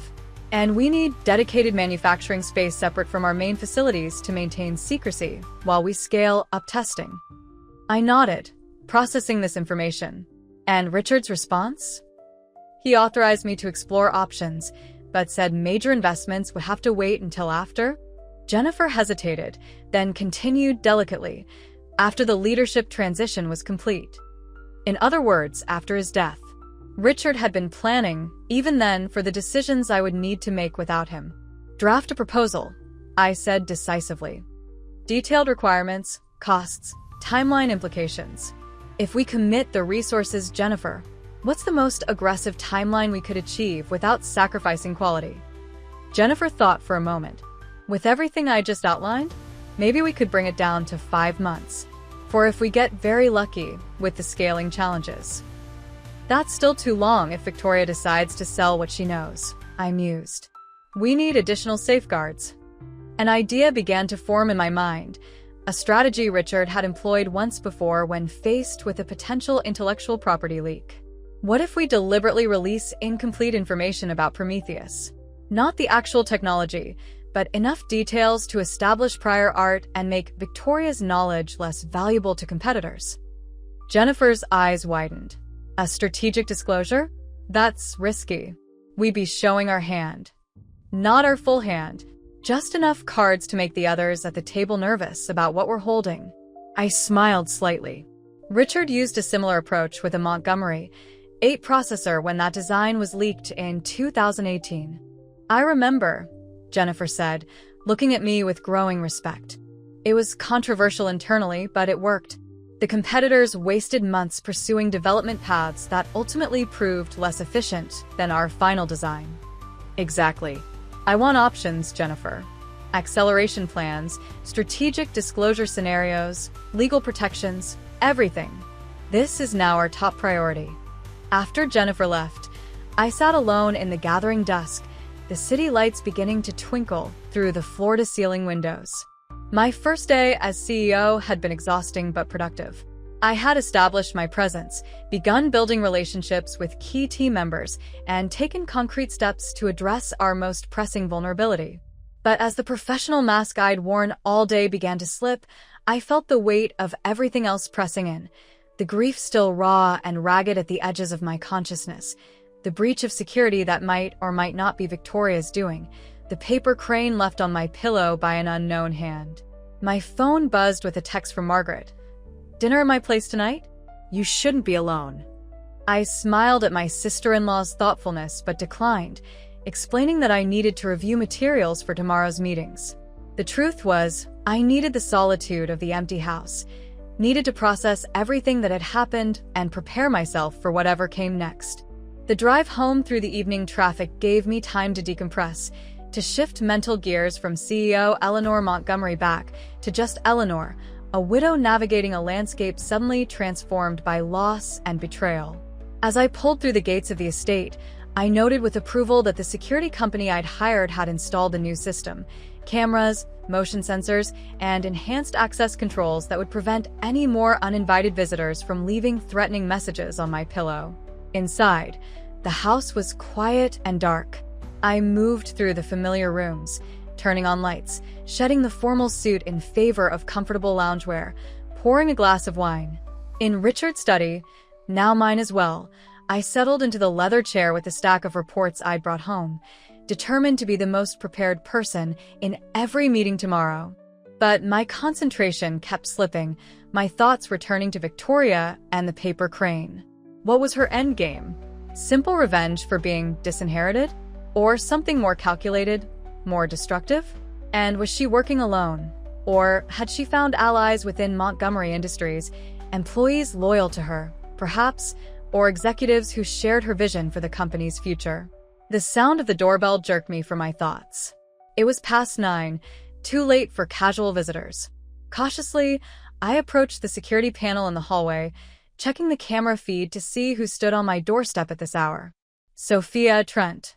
Surprised, I disarmed the system and opened the door. Sophia looked tense, her usual composure replaced by evident anxiety. "Eleanor, I'm sorry to come by so late," she said, her words tumbling out in a rush. "But something's happened, and I thought you should know immediately." I ushered her inside, leading her to the kitchen where I poured her a glass of wine. "What is it, Sophia? Has something happened with Victoria?" Sophia's hands trembled slightly as she accepted the wine. "Not Victoria. At least, not directly. It's about Richard's medical records. Someone accessed them illegally, hacked into the hospital system specifically targeting his file. The hospital's IT security detected the breach this afternoon. The paper crane, made from a page of Richard's medical records. Someone had left it on my pillow before the hospital even knew a breach had occurred. When did this happen?" I asked, struggling to keep my voice steady. "The breach itself? Sometime over the weekend. They're still investigating." Sophia hesitated. "Eleanor, there's more. The intruder didn't just view the records. They downloaded everything. Test results, treatment notes, medication lists, and the experimental treatment documentation." I sank into a chair, the implications hitting me like a physical blow. The treatments that weren't covered by insurance. The ones Richard paid for out of pocket. Sophia nodded grimly. Over $2 million in experimental treatments, none approved by the FDA, some from overseas clinics. In isolation, there's nothing wrong with seeking alternative treatments for terminal cancer. But in the wrong hands, it could be spun as desperate, possibly illegal medical tourism. A dying man making questionable choices, perhaps even being taken advantage of by unscrupulous practitioners. I finished her thought, seeing the narrative taking shape. And if questions were raised about Richard's judgment during those final months, it could potentially affect the validity of decisions he made during that time, Sophia confirmed, her expression grave, including changes to his will and succession plans. The strategy was clearer now, not a direct legal challenge to the will, which would likely fail, but a public relations assault on Richard's mental competence and judgment. Create enough doubt, enough scandal, and the board might decide that stability required a different leadership approach. "Victoria," I murmured, more to myself than to Sophia. "This has her fingerprints all over it." Sophia leaned forward, her eyes intense. "The hospital is required to report the data breach, but they don't have to publicly identify whose records were accessed. I've convinced them to delay the announcement by 48 hours to give you time to prepare." "Thank you," I said, reaching across the table to squeeze her hand gratefully. "For everything. For caring for Richard, for being honest with me now, for this warning." After Sophia left, I paced the kitchen, my mind racing. If Victoria was planning to use Richard's medical history as a weapon, I needed to neutralize that threat before she could deploy it. But how? The answer came to me as I passed the study, catching a glimpse of Richard's journal on the desk. His words, his truth, the most powerful counter to whatever narrative Victoria might try to construct. I reached for my phone and dialed Maxwell's number. "Eleanor? Is everything all right?" His voice was concerned. It was nearly midnight. "I need your help with something delicate," I said, outlining what Sophia had told me and my suspicions about Victoria's intentions. "We need to get ahead of this, Maxwell. And I think I know how." The next morning, I arrived at Montgomery Industries earlier than usual, determined to set my countermeasures in motion before the day's scheduled meetings began. Maxwell was waiting in my office, looking grave. "I've spoken to our PR team as you suggested," he said without preamble. "They agree that a proactive approach is best if we believe this information is going to become public. But Eleanor, are you sure about this? Once we open this door, we can't close it again, I know," I finished for him. "But Victoria has already opened it by stealing Richard's medical records. The only question now is who controls the narrative." Maxwell nodded reluctantly. "The team is preparing a draft statement as we discussed. They'll have it for your review by noon." "Thank you. And the other matter?" I asked. "I've arranged the meeting with Harold Wilson for 7:30. He should be here any minute." Harold Wilson, as chairman of the board, was my most important ally in maintaining stability during this transition. If Victoria was planning to use Richard's medical history to challenge my leadership, Harold's support would be crucial in weathering that storm. When the elderly chairman arrived, I greeted him warmly, ushering him to the comfortable seating area rather than the more formal conference table. "Eleanor, you're looking well," Harold said, settling his bulky frame into an armchair. "The role suits you. Richard would be pleased." "Thank you, Harold. That means a great deal coming from you." I smiled, then grew serious. "I'm afraid I've asked you here on a difficult matter." Over the next 20 minutes, I explained everything: the stolen medical records, the paper crane left on my pillow, my suspicions about Victoria's intentions, and my planned response. Harold listened without interrupting, his bushy eyebrows drawing closer together as the implications became clear. "This is troubling, Eleanor," he said when I had finished. "Very troubling indeed. But I'm not convinced Victoria would go this far. It's one thing to contest a will or challenge a succession plan. It's quite another to publicly smear her father's memory and judgment." "I hope you're right," I said sincerely. "But the evidence suggests otherwise. And I can't afford to be caught unprepared if she does choose this path."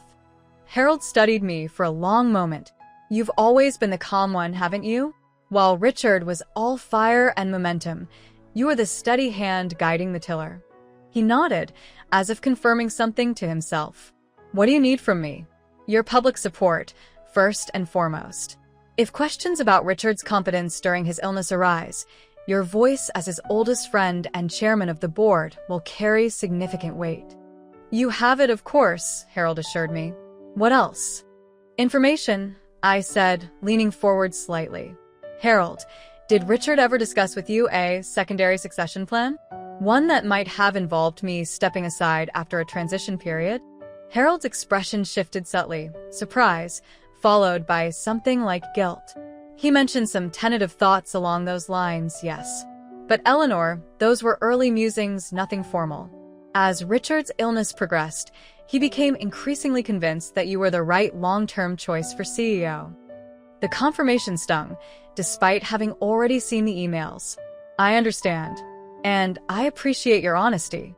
May I ask how you knew about those discussions?" Harold looked genuinely curious. "Victoria mentioned something that led me to check Richard's personal emails," I admitted.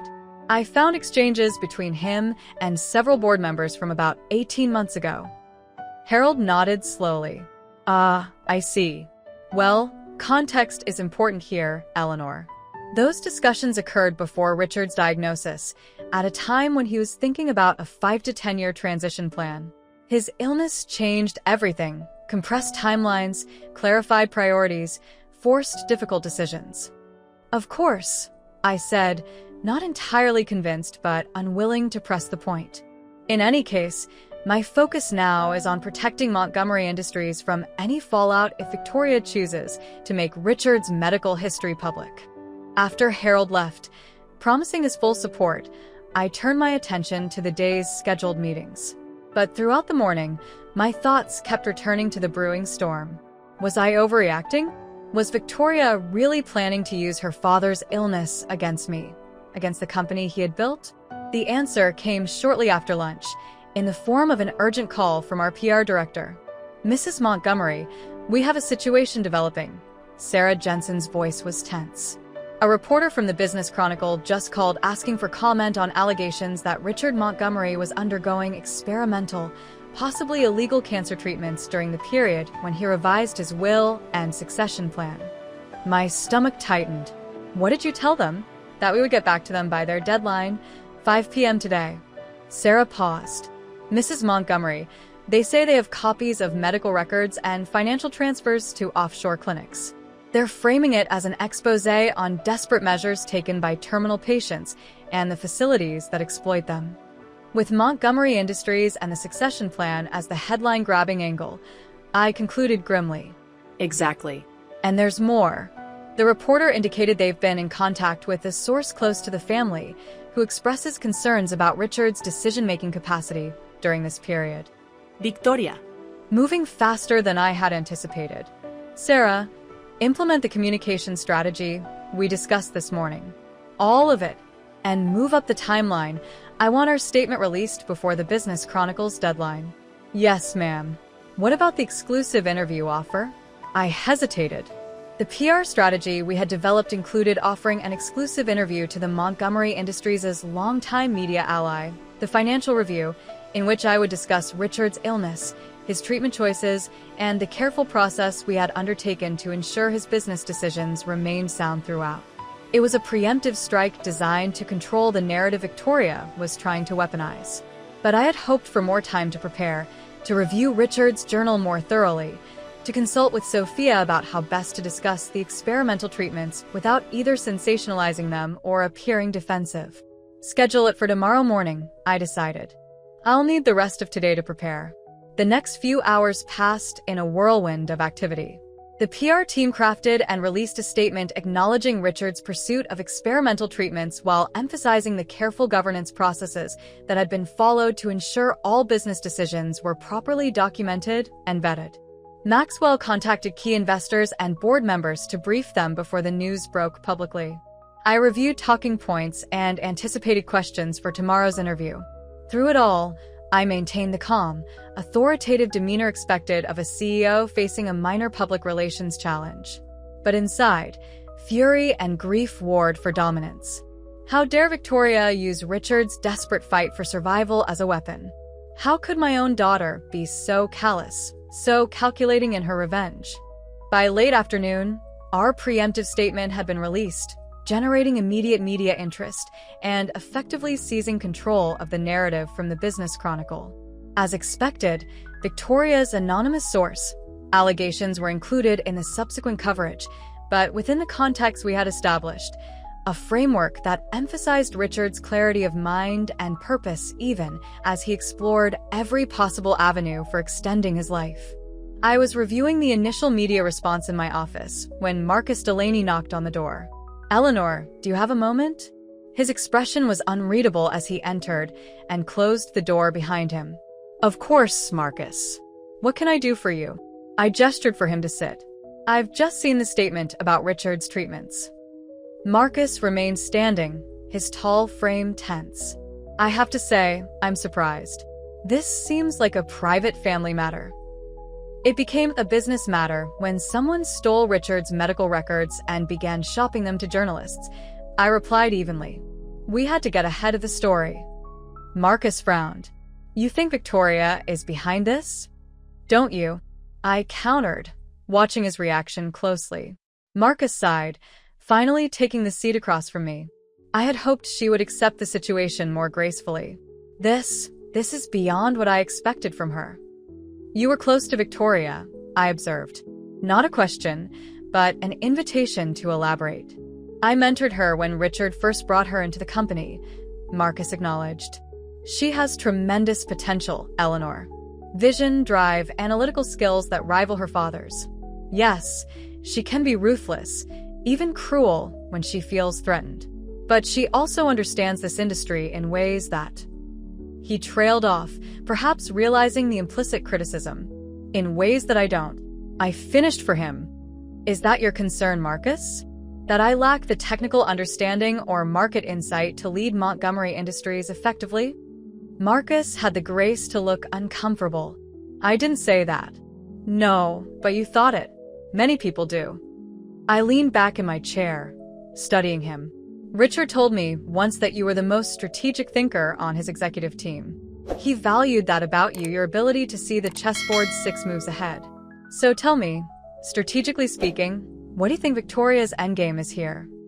The question seemed to catch him off guard. I'm not sure I follow. Yes, you do, I said quietly. You mentored her. You know how she thinks. This attack using Richard's medical records, it's a move in a larger game. What's the next move? And the one after that?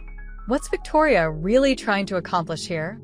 Marcus was silent for a long moment, weighing his words carefully. If I had to guess, this is just the opening salvo. She's testing the waters, seeing how you'll respond, how the board will react, how much public interest she can generate. And the ultimate goal? To create enough chaos, enough doubt about Richard's judgment and the legitimacy of the succession, that the board feels compelled to bring in outside leadership for stability. Marcus met my gaze directly now. She can't gain control directly anymore, but she can try to ensure you don't have it either. A scorched earth strategy, I murmured. If she can't have Montgomery Industries, she'll damage it badly enough that I can't have it either, at least not as Richard envisioned it. Marcus nodded slowly. It's what I would do in her position, if I lacked any emotional attachment to the company or its people. And do you believe Victoria lacks that attachment? I believe Victoria's primary attachment has always been to the power and status the company represents, not to the company itself. Marcus's assessment was cold, but rang true. Richard knew that. It's why he was so conflicted about her as his successor. I considered Marcus thoughtfully. His candor was unexpected but valuable. Thank you for your insight, Marcus. I appreciate your honesty. Does this mean we're on the same side now? A hint of a smile touched his lips. I wasn't aware we were on opposite sides before. I replied mildly. But if you're asking whether I value your strategic thinking and experience, the answer is yes. Now more than ever. After Marcus left, I sat alone in the gathering dusk, contemplating the chessboard as he had described it. If Victoria's goal was chaos and destabilization, my most effective counter was to project stability, competence, and unwavering vision. The PR strategy addressing Richard's medical treatments was a good start, but it was defensive in nature. I needed offensive moves as well. My phone buzzed with a text from an unknown number. The medical records were just the appetizer. Wait for the main course. Another threat, almost certainly from Victoria. But instead of the dread she intended to provoke, I felt a strange calm settle over me. The pieces were moving into the open now. The game was being played in daylight rather than shadow. I texted back a single word. Ready. Then I picked up my desk phone and called Jennifer Chin. Jennifer, how quickly can we move on the Prometheus disclosure strategy we discussed? I've prepared the technical specifications as you requested, she replied. We could have something ready for limited release by the end of the week. Make it tomorrow, I decided. And, Jennifer? Make sure it's impressive enough to generate significant industry buzz, but incomplete enough to send our competitors down a few blind alleys. Understood. I'll have a draft for your review by morning. Next, I called Maxwell. I need you to prepare documentation for a special board meeting. We're going to accelerate the Prometheus project timeline and allocate additional resources, the full package Jennifer outlined, including the Nakamura equipment, the specialized engineers, and the separate manufacturing facility. Eleanor, that's a major capital investment, Maxwell cautioned. The board will have questions about the timing, especially with the current media attention on Richard's decision-making. Exactly, I said. which is why we're going to frame this as a strategic response to potential intellectual property vulnerability, which it is, rather than as a new initiative. We're protecting Richard's vision, not changing it. The following morning, my exclusive interview with the Financial Review set the tone for the day. I spoke candidly about Richard's illness, his determination to explore every possible treatment option, and the careful governance processes we had maintained throughout to ensure sound business decisions. Richard was facing a terminal diagnosis. I explained to the sympathetic interviewer. Of course, he sought experimental treatments. Any loving husband and father would. But he was also a responsible business leader who understood the importance of proper succession planning. That's why every major decision during this period was documented, reviewed by our legal team, and approved by the board where appropriate. When the interviewer delicately raised the question of Victoria's opposition to the succession plan, I was prepared. My daughter is grieving her father's loss, as we all are, I said, my voice gentle but firm. Grief can express itself in many ways, including anger and denial. Richard and I both understood that Victoria might struggle with his decisions. That's why he took such care to document his reasoning and to ensure that everything was legally sound. By mid-morning, the narrative had shifted perceptibly. What Victoria had intended as a scandalous exposé of questionable medical choices and impaired judgment was transforming into a poignant story of a dying man's courage and foresight. The release of the Prometheus Project technical preview that afternoon further solidified my position, generating exactly the industry buzz we had hoped for. Technology blogs and business publications scrambled to analyze the implications of Montgomery Industries' apparent breakthrough, speculating about potential applications and market impact. More importantly, the move demonstrated clear strategic vision and forward momentum under my leadership, a direct counter to any whispers about instability or uncertain direction following Richard's death. By the end of the day, the special board meeting had been scheduled for Friday. Media coverage of Richard's experimental treatments had largely adopted our framing of the story, and industry attention was focused on the Prometheus Project rather than on succession drama. I should have felt victorious. Instead, as I drove home that evening, I felt a deep weariness. The constant vigilance, the strategic maneuvering, the public performance of confidence while privately navigating grief and betrayal, it was taking a toll I hadn't fully acknowledged. And beneath it all, a persistent ache that had nothing to do with business challenges or public relations strategies. My daughter hated me enough to weaponize her father's illness, to attempt to destroy his legacy and my reputation. Whatever the outcome of this corporate chess match, that relationship might be damaged beyond repair. The house was dark when I arrived, the security system reporting no unusual activity. I moved through the quiet rooms, shedding the armor of Eleanor Montgomery, CEO, and allowing myself to be simply Eleanor, a grieving widow estranged from her only child. In the kitchen, I poured a glass of wine and leaned against the counter, suddenly too tired to even think about preparing dinner. The events of the past few days had left little time for basic self-care, proper meals, adequate sleep, moments of genuine reflection rather than strategic planning. The doorbell rang, startling me from my thoughts. Checking the security camera, I was surprised to see Margaret on the doorstep, holding what appeared to be bags of takeout food.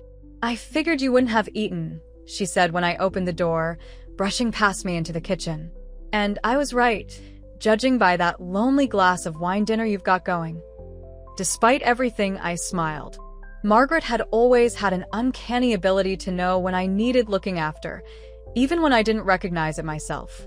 "You're a mind reader," I admitted, helping her unpack containers of fragrant Thai food, my favorite comfort meal. "Not a mind reader," Margaret corrected, finding plates in the cupboard with the ease of long familiarity. "Just someone who knows what it's like to put on a brave face all day and come home to an empty house." We ate at the kitchen island, the casual setting a deliberate departure from the formal dining room where family meals had traditionally been held. Margaret kept the conversation light at first. Neighborhood gossip, a book she was reading, observations about the unseasonably warm weather. But as we finished eating and moved to the more comfortable seating of the adjacent family room, her expression grew serious. "I saw the interview this morning," she said, curling up in the corner of the sofa. "You handled it beautifully, Eleanor. Richard would have been proud." "Thank you," I said, settling into an armchair across from her. "I'm just trying to protect what he built." "And what about Victoria? Are you trying to protect her too?" The question was gentle but direct. I sighed, the weariness washing over me again. "I don't know if I can, Maggie. She's so determined to destroy everything, the company, me, even her own father's reputation. How do you protect someone from themselves?" Margaret was quiet for a moment, swirling the wine in her glass thoughtfully. "Have you considered that this might not be entirely about the company or the inheritance? That there might be something deeper driving her?" "Like what?" I asked, genuinely curious about Margaret's perspective. She had always been more perceptive about family dynamics than Richard or I. "Victoria was 10 when Montgomery Industries really took off," Margaret reminded me. "Before that, you and Richard were just ordinary parents, present, involved, focused on family. After that, we were building a company," I said defensively. "Yes, we worked long hours, but we always made time for Victoria. Private schools, dance lessons, European vacations, she wanted for nothing. Except perhaps her parents' undivided attention," Margaret suggested gently. "I remember visiting when she was about 12. You and Richard were in the study, working on some crisis or other.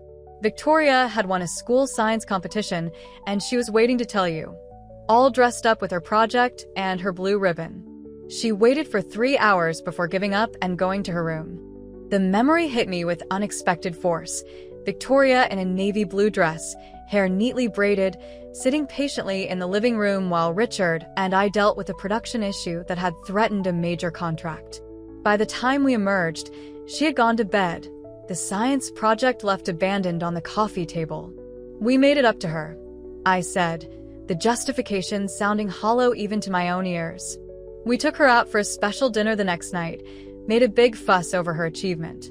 "I'm sure you did," Margaret agreed. "But there were probably hundreds of moments like that over the years. Small disappointments, accumulated absences, the gradual realization that Montgomery Industries would always come first." I started to protest, then stopped, recognizing the truth in Margaret's words. Richard and I had always justified our dedication to the company as building a legacy for Victoria. But had we ever asked if that was the legacy she wanted? Or had we simply assumed that our priorities should be hers as well? "Even if that's true," I said after a moment, "it doesn't excuse what she's doing now. Using Richard's illness against me, threatening to destroy the company, that goes beyond childhood resentment." "Of course it does," Margaret agreed readily. "Victoria is an adult making her own choices, and they're destructive, vindictive choices. I'm not excusing her behavior, Eleanor. I'm just suggesting that understanding its roots might help you find a way forward that doesn't end with one of you utterly defeating the other." After Margaret left, her words continued to echo in my mind. Was there a way forward that didn't involve total victory or devastating defeat? Could the damage between Victoria and me be repaired, or at least contained? The questions followed me to bed, where sleep proved elusive despite my exhaustion. Around midnight, I gave up trying and made my way to Richard's study. If I couldn't sleep, I could at least be productive, reviewing materials for the upcoming board meeting. As I settled behind the desk, my gaze fell on Richard's journal, which I had been reading in small increments when time allowed.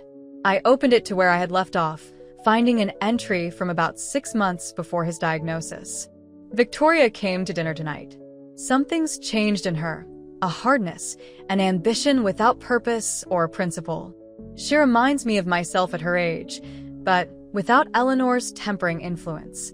I worry about what she might become without the right guidance. Perhaps bringing her more fully into the company is the answer, giving her real responsibility, not just the title and office she seems to crave." I turned the page, finding a later entry after Victoria had begun working directly with the executive team. Progress with Victoria, but not the kind I'd hoped for. She's brilliant in meetings, quick to grasp complex issues, fearless in her assessments. But there's something calculating in how she relates to others, always measuring their usefulness, their loyalty, their potential as allies or obstacles. Eleanor sees it too, though she's gentler in her assessment. She's finding her way, she tells me. I hope that's true. And finally, an entry from shortly after his diagnosis. The hardest conversation today, telling Victoria about the cancer. Her first question wasn't about treatment options or prognosis. It was about succession planning for the company. Not malicious, I think, just where her mind immediately went. The look on Eleanor's face, she tried to hide it, but I saw her heart break a little at Victoria's response. How did we raise a daughter so disconnected from what truly matters? And knowing that I won't be here to help her find her way back, that may be the greatest sorrow of this damned disease. I closed the journal, tears blurring my vision. Richard had seen the problem so clearly, had been trying in his way to address it before time ran out. And I had been right there beside him, witnessing the same troubling signs but always finding ways to excuse or minimize them.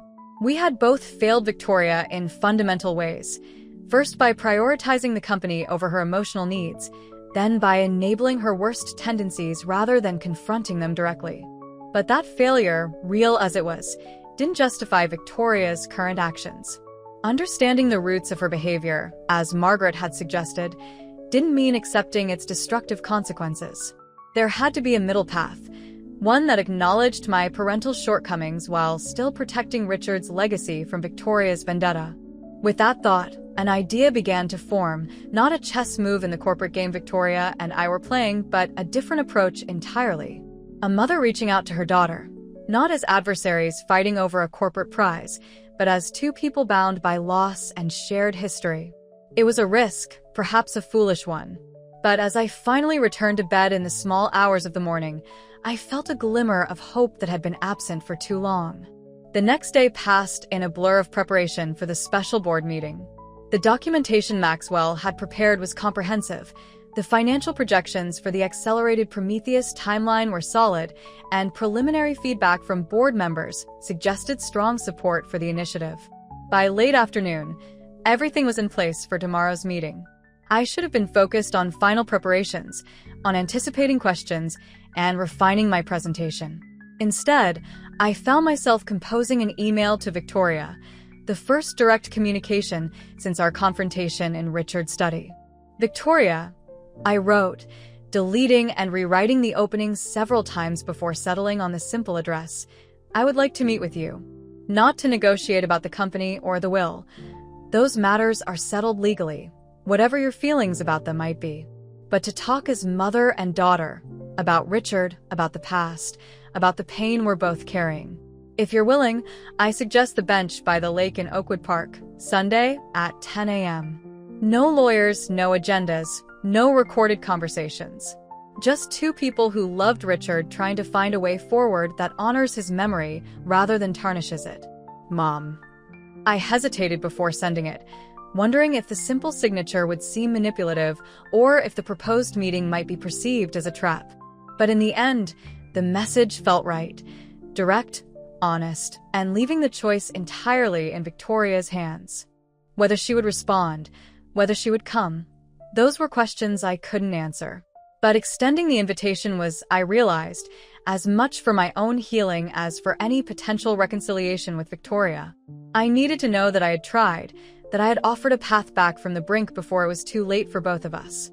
With the email sent, I turned my attention back to the board meeting preparations, losing myself in the familiar comfort of spreadsheets, projections, and strategic planning.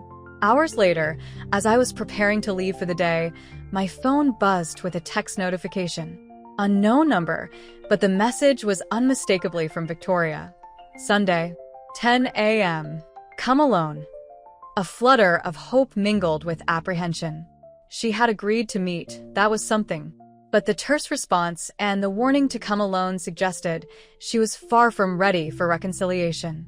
Still, it was a start, a tiny crack in the wall of hostility she had built. I was gathering my things to leave when Meredith appeared in the doorway, looking hesitant. Mrs. Montgomery? There's someone here to see you. He doesn't have an appointment, but he says it's urgent. A Mr. James Harrington from R&D? The name was vaguely familiar, the employee who had called to warn me about Victoria's activities in the office before the will reading. "Send him in, please," I said, curious about what could be so urgent that he would come without an appointment at the end of the day. James Harrington was younger than I had expected from his voice on the phone, early 30s at most, with the intense focus and slight social awkwardness common among the technical specialists in our research division. He entered my office clutching a tablet to his chest like a shield.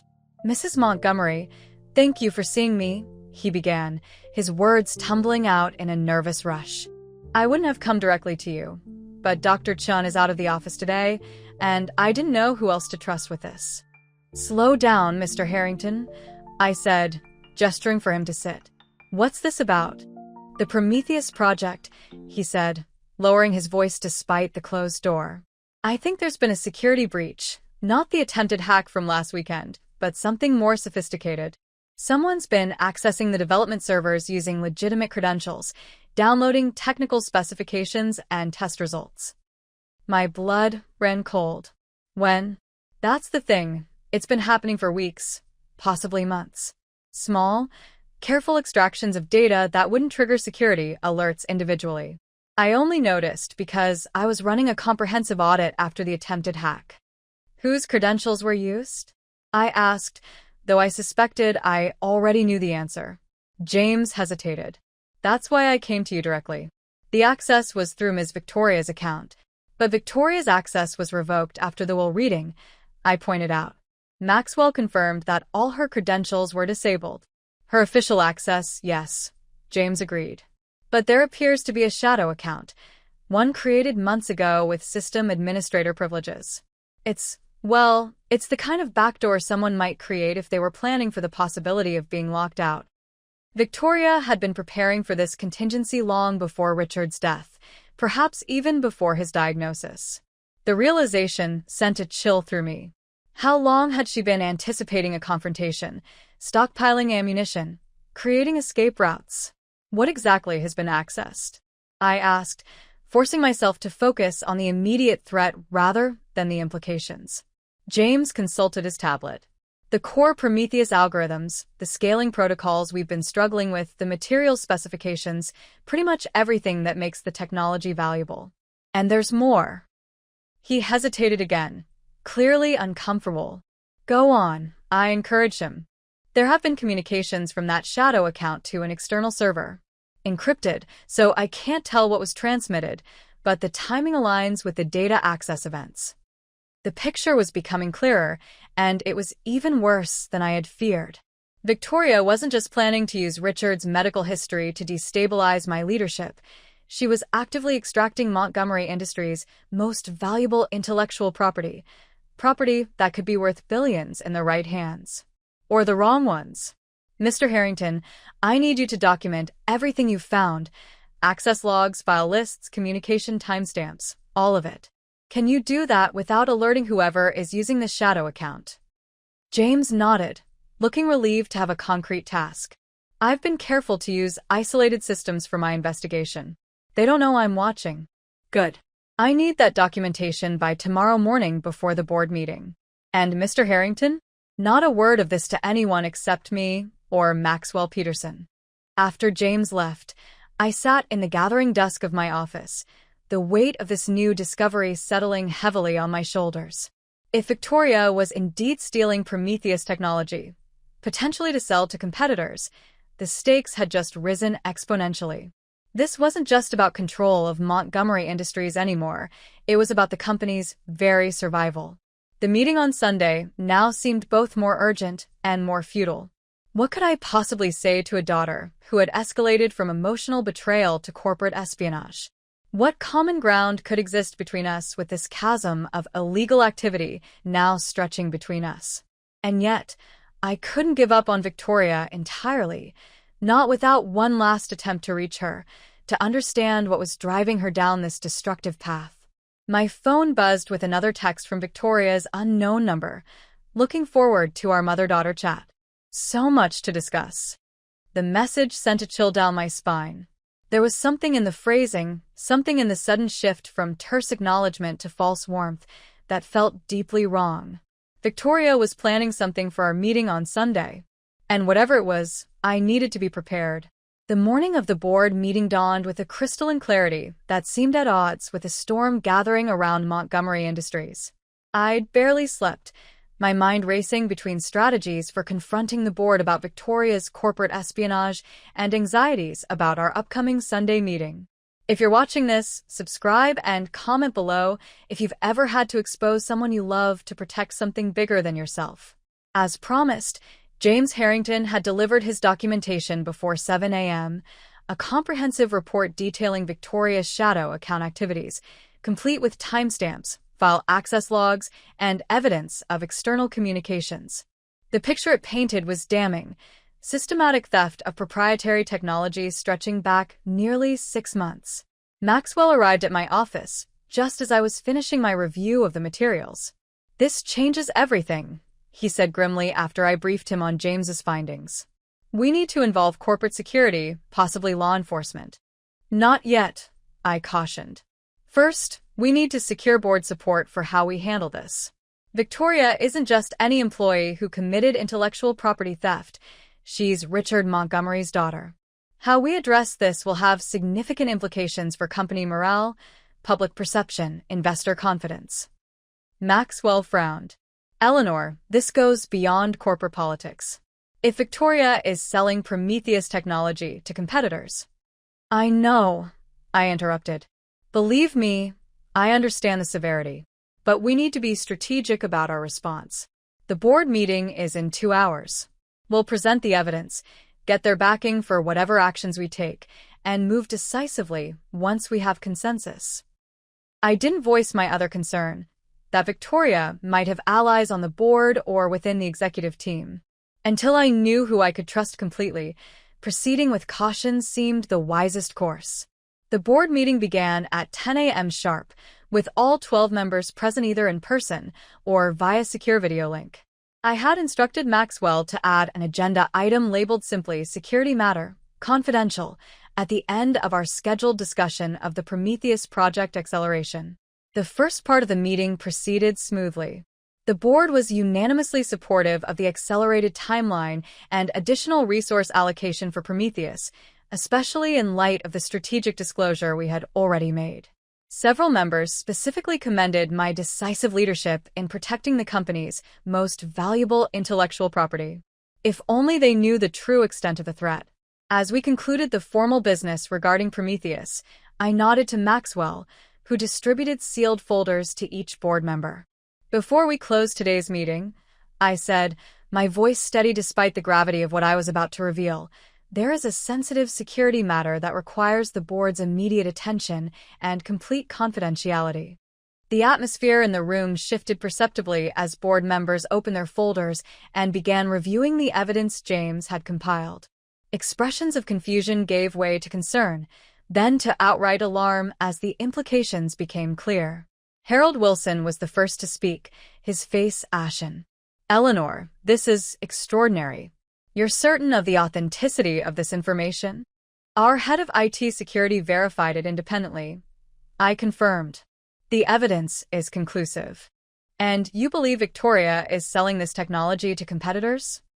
Diane Reeves asked, her earlier skepticism about my leadership now replaced with focused attention.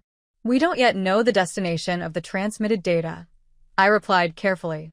"But the pattern of extraction and external communications strongly suggests an organized effort to remove Prometheus intellectual property from our secure systems." "This is a criminal matter," declared Thomas Hargrove, our most conservative board member. "We should contact the FBI immediately." I took a deep breath. This was the moment I had been dreading, balancing my responsibilities as CEO with my instincts as a mother.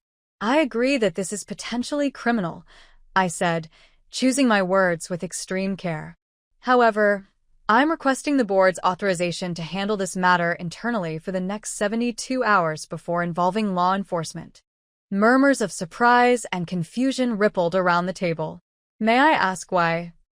Harold inquired, his bushy eyebrows drawn together in concern. "3 reasons," I replied. "First, we need to complete our internal investigation to determine if Victoria was acting alone or had accomplices within the company. Premature involvement of law enforcement could alert potential co-conspirators. Nods of understanding greeted this point.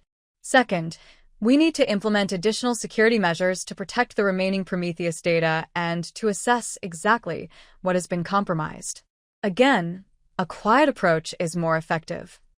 More nods, though some board members still looked skeptical. And third, I continued, my voice softening slightly. I have a meeting scheduled with Victoria on Sunday. A personal meeting, mother to daughter. While I have no illusions about her willingness to cooperate, I believe I should have the opportunity to confront her directly with this evidence before we take irreversible legal steps. The room fell silent as the board members absorbed this last point. Harold exchanged glances with several others, a wordless communication passing between them. "Eleanor," he said finally, his tone gentle but firm, "I understand your desire to handle this as a family matter. But this is corporate espionage on a massive scale. Your daughter has potentially compromised technology worth billions. The board has a fiduciary responsibility to protect the company's assets. I'm not asking to handle it as a family matter," I clarified. "I'm asking for 72 hours to gather additional evidence, secure our systems, and potentially recover some of what was taken before we involve authorities who will inevitably generate publicity that could affect our stock price and customer confidence." This more business-oriented framing seemed to resonate better with the board. After some discussion, they agreed to a 48-hour window until Monday morning before we would contact federal authorities. In the meantime, we would bring in our top security consultants under strict confidentiality agreements to trace the external communications and implement enhanced protections. As the meeting adjourned, Harold asked me to stay behind. When we were alone in the boardroom, he regarded me with a mixture of sympathy and concern. "Eleanor, I'm worried about this meeting with Victoria. Given what we now know, it could be dangerous, not just emotionally but potentially physically. She has to realize that her activities would eventually be discovered." "I appreciate your concern, Harold," I said, touched by his genuine worry. "But this meeting was my suggestion, not hers. And we're meeting in a public place, a park bench by the lake in Oakwood Park. Hardly a setting for confrontation." Harold didn't look convinced. "At least take security with you. They can keep a discreet distance."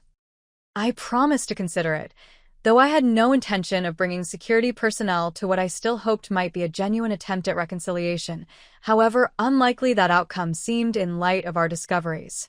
The remainder of Friday and most of Saturday were consumed with security consultations, system audits, and strategic planning for how to mitigate the damage from Victoria's data theft. The consultants confirmed James Harrington's findings and added a troubling detail.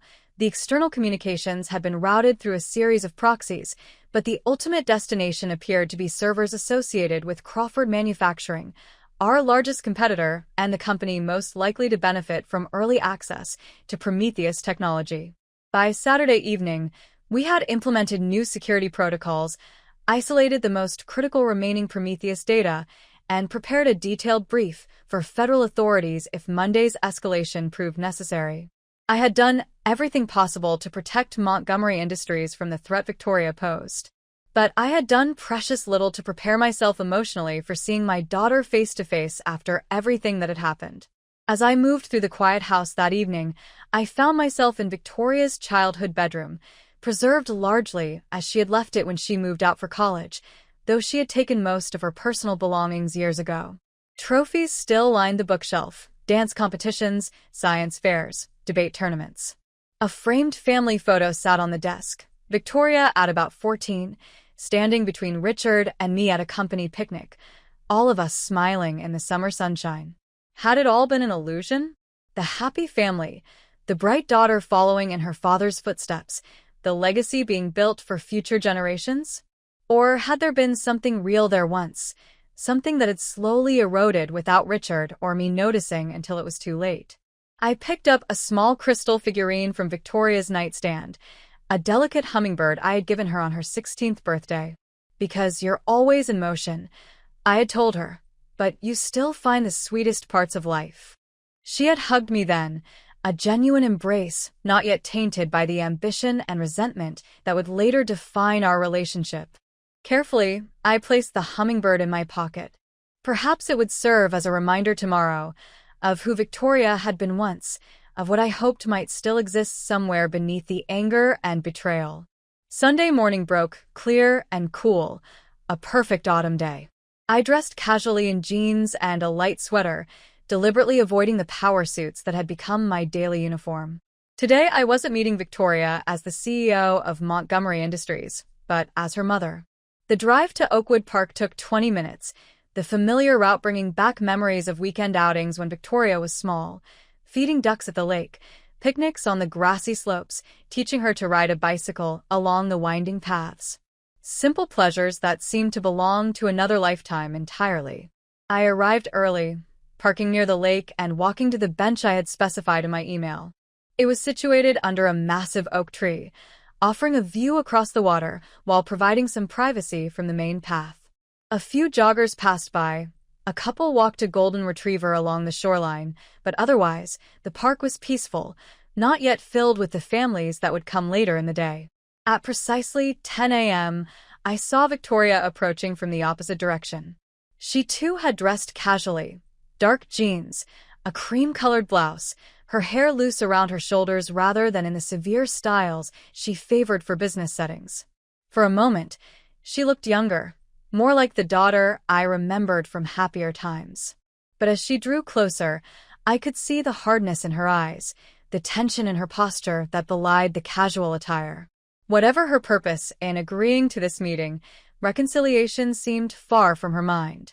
"Mother," she said coolly, taking a seat at the opposite end of the bench, maintaining as much physical distance as possible. "Victoria," I replied, fighting the urge to reach for her hand. "Thank you for coming." "Let's not pretend this is a social call," she said, her gaze fixed on the lake rather than on me. "You wanted to meet. I'm here. What do you want?" I had rehearsed this conversation a dozen different ways, but faced with Victoria's immediate hostility, my carefully prepared openings felt inadequate. Instead, I reached into my pocket and withdrew the crystal hummingbird. "Do you remember this?" I asked, holding it in my palm where she could see it. Victoria glanced at it, a flicker of something, recognition, perhaps even nostalgia, crossing her face before the mask of indifference returned. "My 16th birthday. What about it?" "I was in your old room last night, thinking about how much has changed. How we got from that day to this one." I set the hummingbird on the bench between us. "I thought perhaps we could talk about that. Not about the company or the will, but about us. About where things went wrong." Victoria laughed, the sound harsh and brittle. "Where things went wrong. That's rich, coming from you. Let me make this simple. Things went wrong when you and Dad built a company that consumed every ounce of your attention, that always came first, that was supposed to be this grand legacy for me, but was never actually mine to shape or control." "That's fair," I acknowledged, surprising her. "Richard and I did put Montgomery Industries at the center of our lives. We told ourselves we were building something for you, but we never really asked if that was what you wanted." Victoria turned to look at me directly, suspicion evident in her expression. "What is this? Some kind of corporate therapy session? Are you recording this conversation, hoping I'll say something you can use against me?" "No recordings," I assured her. "No agenda except trying to understand each other better. Victoria, whatever has happened between us, you're still my daughter. I still love you." "Love," she repeated, the word dripping with disdain. "Was it love when you and Dad systematically excluded me from real power in the company? Was it love when he left everything to you, making me dependent on your approval like a child receiving an allowance? Was it love when you humiliated me in front of the board?" Each question landed like a physical blow, but I forced myself to remain calm, to listen rather than defend. "I can see how it felt that way to you. But from our perspective, from Richard's perspective especially, the decisions were made out of concern, not exclusion." "Concern," Victoria echoed mockingly. "Yes, Dad documented his concerns quite thoroughly, didn't he? Every perceived failure, every decision that didn't align with his vision, all neatly catalogued in his little box of disappointments." I took a deep breath, reminding myself that my purpose today wasn't to win an argument, but to try to understand my daughter. Those notes weren't a catalog of disappointments, Victoria. They were Richard's attempt to understand you, to find a way to bridge the growing gap between his vision for the company and yours. His vision, Victoria said bitterly. Always his vision. Never mine. Never ours. Just Richard Montgomery's grand plan that everyone else was expected to execute without question. There was truth in her words, a truth I hadn't fully acknowledged before. Richard had been brilliant, visionary, charismatic, and also inflexible in certain ways, convinced of the rightness of his approach, impatient with dissenting perspectives. You wanted to take the company in a different direction, I said, a statement rather than a question. More aggressive growth, more risk-taking, less emphasis on the culture and relationships Richard valued.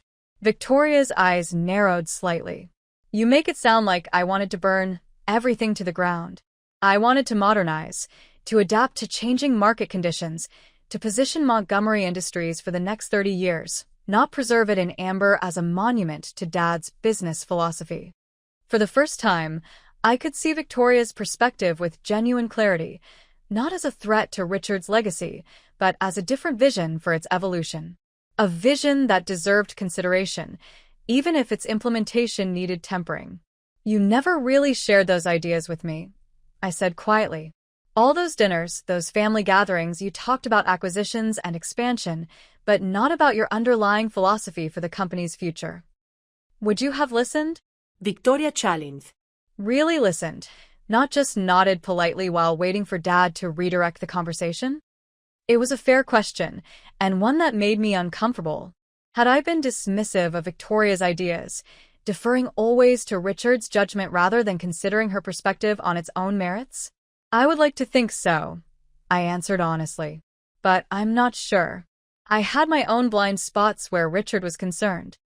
Something in my tone, the admission of fallibility, perhaps, seemed to reach Victoria. Her posture relaxed slightly, the hard edge of hostility in her eyes softening just a fraction. He wasn't perfect, you know, she said, her voice lower now.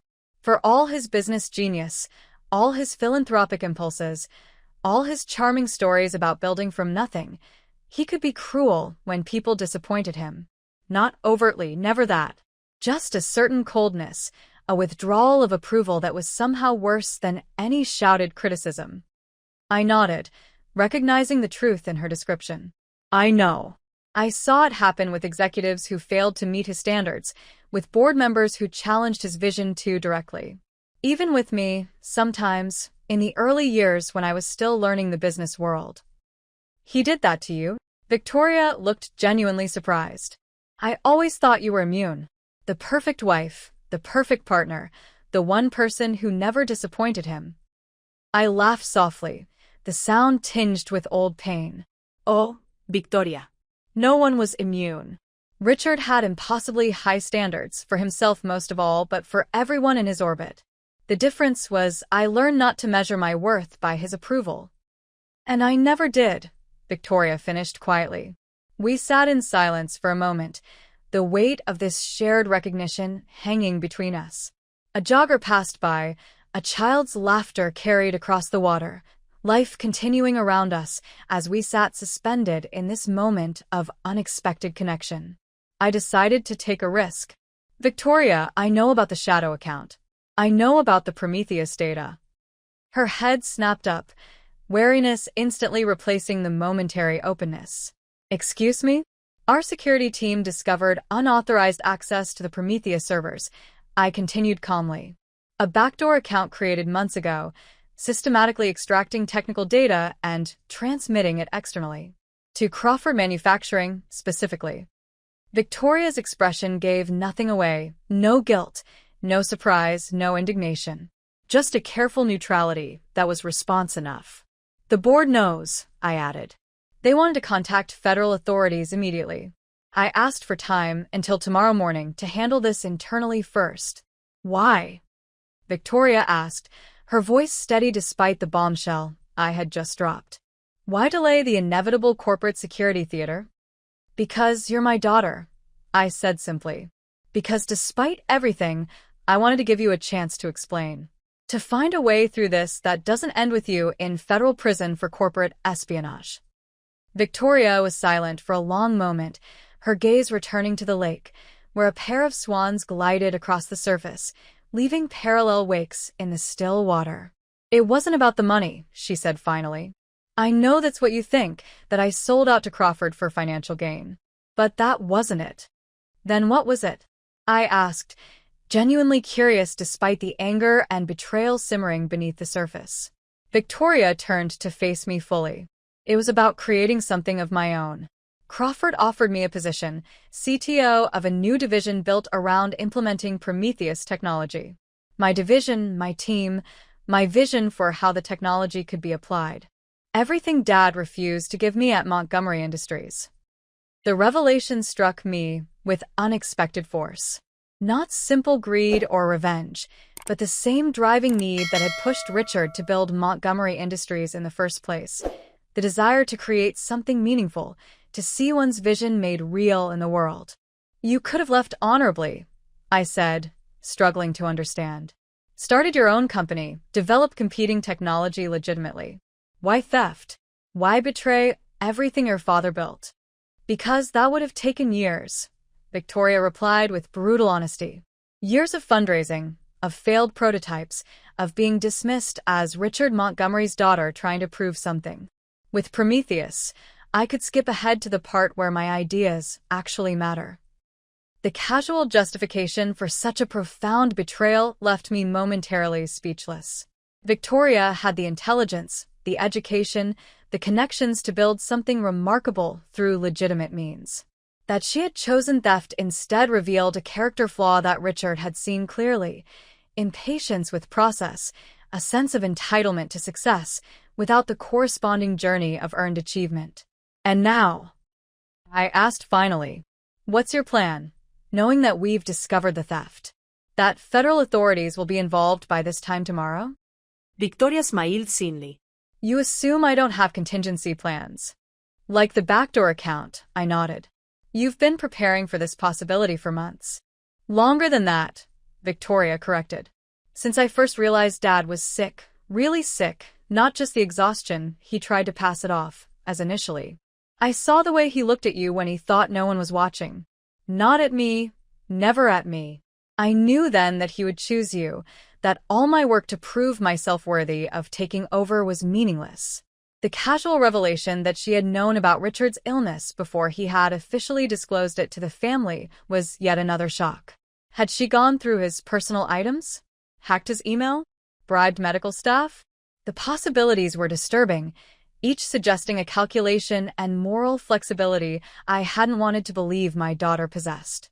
"So, what happens now?" I asked, a strange calm settling over me despite the magnitude of what we were discussing. "You run? Disappear with whatever data you've managed to extract, hoping to stay ahead of federal investigators while trying to capitalize on stolen technology." Victoria's expression hardened again. "Don't pity me, Mother. I'm not some desperate criminal fleeing justice. I'm a businesswoman making strategic choices, just like you, just like Dad." "Theft isn't a strategic choice, Victoria. It's a crime. And not just any crime. A betrayal of your father's life's work." "His life's work," Victoria repeated, bitterness creeping back into her tone. "Always his. Never mine. Never ours. That's the problem in a nutshell, isn't it?" I sighed, feeling suddenly tired. The brief connection we had established earlier had evaporated, replaced by the same fundamental disconnect that had characterized our relationship for years. We were talking past each other, using the same words but speaking different languages. "It didn't have to be this way," I said softly. "Even after the will, even after the board meeting, there could have been a place for you at Montgomery Industries. A meaningful role, a path to eventual leadership based on demonstrated capability rather than inherited right. A place you defined, a path you controlled, a role contingent on your approval." Victoria shook her head. "That was never going to work, not after a lifetime of being judged against impossible standards." She stood abruptly, signaling an end to our conversation. "This has been enlightening, but I think we've said all there is to say." I remained seated, looking up at my daughter, this beautiful, brilliant, damaged woman I had helped create, but now barely recognized. "What will you do, Victoria?" She smiled, the expression not reaching her eyes. "Survive. Adapt. Succeed. The Montgomery way, isn't it? Is there nothing I can say to change your course?" I asked, one final attempt to reach her. "No way to repair what's broken between us?" Victoria hesitated, and for a moment I thought I glimpsed vulnerability beneath the armor of cold determination. But it vanished as quickly as it had appeared. "Goodbye, Mother," she said, turning to walk away. She paused after a few steps, looking back over her shoulder. "Oh, and you might want to check your email before your meeting with the federal authorities tomorrow. There are some things they should probably know about Montgomery Industries' business practices under Richard's leadership." With that parting shot, threat, warning, she continued down the path, her figure growing smaller until she disappeared around a bend in the trail. I remained on the bench, the crystal hummingbird still sitting where I had placed it between us. Victoria had left it behind, either deliberately or in her haste to escape further conversation. Either way, the symbolism was painfully clear. Picking up the delicate figurine, I slipped it back into my pocket and finally stood. The conversation had gone both better and worse than I had anticipated, moments of genuine connection interspersed with revelations that only deepened the chasm between us. And now a new threat loomed. Whatever information Victoria claimed to have about Montgomery Industries' business practices under Richard's leadership, what could she possibly know that would concern federal authorities? Richard had run a clean company, had prided himself on ethical business conduct even when competitors cut corners. Yes, there had been aggressive tax strategies, tough negotiating tactics, the occasional strategic lawsuit to protect intellectual property, but nothing illegal, nothing that would trigger the kind of investigation Victoria seemed to be implying. Unless there was something I didn't know. Something Richard had kept from me, just as he had initially kept his illness and experimental treatments private. The thought was unsettling, a hairline fracture in the foundation of trust one had built my life upon. But I pushed it aside for now. The immediate priority was clear. I needed to return to the office, brief Maxwell on my conversation with Victoria, and prepare for whatever new attack she was planning.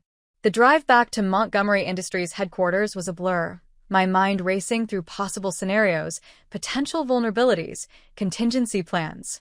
By the time I reached my office, a strategy was taking shape, not just for the immediate crisis with Victoria and the stolen Prometheus data, but for the longer-term challenge of securing the company's future against whatever storms might be gathering on the horizon. Maxwell was waiting in my office, his expression grave. "How did it go with Victoria?"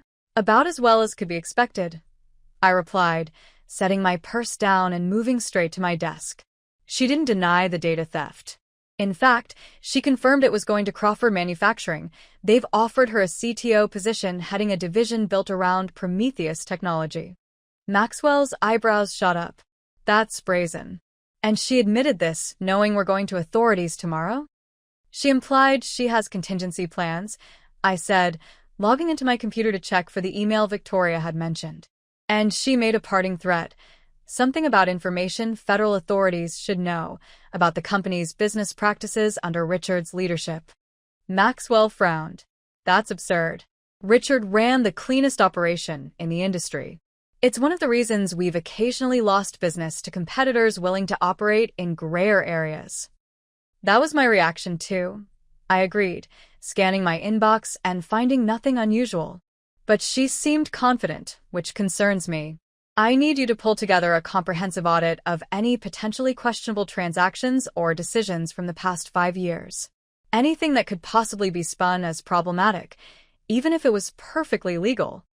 "That's a massive undertaking," Maxwell cautioned. "It could take weeks to be thorough." "We don't have weeks. Do a preliminary scan for the most obvious candidates, large international deals, major tax strategies, any settlements with confidentiality clauses. Focus on areas where Victoria had direct involvement or access to documentation." As Maxwell left to begin this process, I turned my attention to the Prometheus situation. The security consultants had prepared a detailed briefing for federal authorities, documenting the theft and tracing the data transfers as conclusively as possible. Everything was in place for tomorrow's escalation to law enforcement. But a nagging doubt persisted. Was involving federal authorities truly the best approach? Once that machinery was set in motion, I would lose control of the process and potentially expose Victoria to criminal charges that could send her to prison for years. Despite everything, the thought of my daughter in a federal penitentiary was unbearable. There had to be another way, a solution that protected Montgomery Industries' interests without destroying Victoria's life completely. As I pondered this dilemma, my email chimed with a new message. The sender was listed simply as V, with no subject line. With a sense of foreboding, I opened it. Mother, it began, the formal address setting the tone immediately. By now you've had time to consider our conversation and the implications of involving federal authorities in what is, at its core, a family dispute. Before you take that irreversible step, I suggest you review the attached documents carefully. They provide insight into certain aspects of Montgomery Industries' operations that might interest investigators once they begin looking beyond the Prometheus matter. Consider this a courtesy, one last opportunity to find a more mutually beneficial resolution to our situation.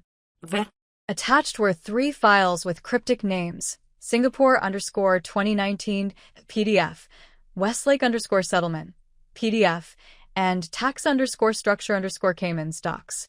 With growing apprehension, I opened the first file. It contained documentation of a deal Montgomery Industries had made with a Singapore-based semiconductor manufacturer, a deal I was generally familiar with as Richard had considered it a significant strategic victory at the time. But the documents Victoria had attached included internal communications I had never seen, suggesting that Richard had been aware of the manufacturer's use of restricted technology potentially violating international trade agreements. The second file was equally troubling: details of a settlement with Westlake Industries over a patent dispute 3 years earlier. The official settlement had been relatively modest, with both sides claiming partial victory. But Victoria's documents indicated a secondary, unofficial agreement involving market allocation that could potentially be construed as anti-competitive. The third file, detailing the company's tax structure involving Cayman Islands entities, was perhaps the most concerning. While technically legal, the aggressive strategies outlined would certainly raise eyebrows if scrutinized by authorities already investigating the company for other reasons. Taken individually, none of these issues might trigger significant legal consequences.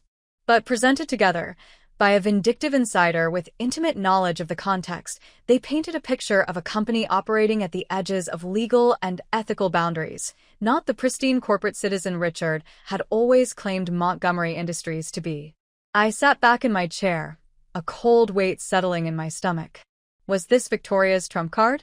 The leverage she believed would force me to back down from involving authorities in the Prometheus theft?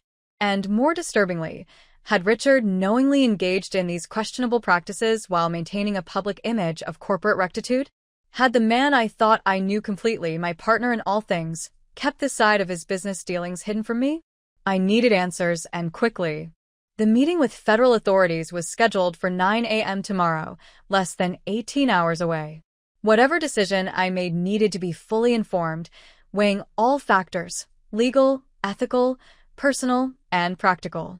I forwarded the emails to Maxwell with a brief message. Urgent. Need verification of authenticity and legal assessment ASAP. Then I picked up my phone and dialed a number I rarely used but had kept in my contacts for years. Diane? It's Eleanor Montgomery. I need your help with a delicate matter. Can you come to my office immediately? Yes, it's Sunday. Yes, it's that important. Diane Reeves, our board member who headed the compensation committee, had a background in corporate law before transitioning to executive leadership. More importantly, she had been one of the board members most skeptical of my leadership initially, which paradoxically made her the perfect advisor now. If I was going to navigate this minefield, I needed counsel from someone who wouldn't simply tell me what I wanted to hear. While waiting for Diane and Maxwell to arrive, I opened Richard's journal again, searching for any hints, any indications that he had been aware of the ethical compromises Victoria's documents suggested. The entries revealed nothing explicit. Richard had been too careful for that, even in his private writings. but there were oblique references that took on new meaning in light of what I now knew. Difficult decision today regarding the Singapore option. 1. Entry noted. The potential competitive advantage is significant, but at what cost to our principles? Eleanor would say no immediately. Perhaps that's why I haven't discussed it with her yet. And later. Westlake matter resolved through unofficial channels. Better for all concerned, though the legal team would have preferred a cleaner approach. Sometimes business requires flexibility that doesn't translate well to paper. These fragments, innocent enough in isolation, now seemed like confirmations of my worst fears. Richard had compartmentalized, keeping his most questionable business decisions separate from our personal relationship and from my involvement in the company. He had protected me, but in doing so, he had also deceived me. By the time Maxwell and Diane arrived, I had processed the initial shock and was focusing on practical next steps. We spent the next several hours verifying the authenticity of Victoria's documents. They appeared genuine, assessing potential legal exposure, concerning but not catastrophic, and evaluating our options moving forward. If we go to the authorities about Prometheus, Victoria will almost certainly retaliate with these revelations, Diane summarized, her legal training evident in her precise analysis. The Prometheus theft is clear-cut corporate espionage. These other matters are murkier, legally questionable in some aspects, but potentially defensible. However, the combination could trigger a broader investigation that might uncover other issues we're not currently aware of. And the impact on the company? I asked, though I already knew the answer. Significant, Maxwell replied grimly. Stock price would take a hit, customer confidence would be shaken, regulatory scrutiny would increase across all operations.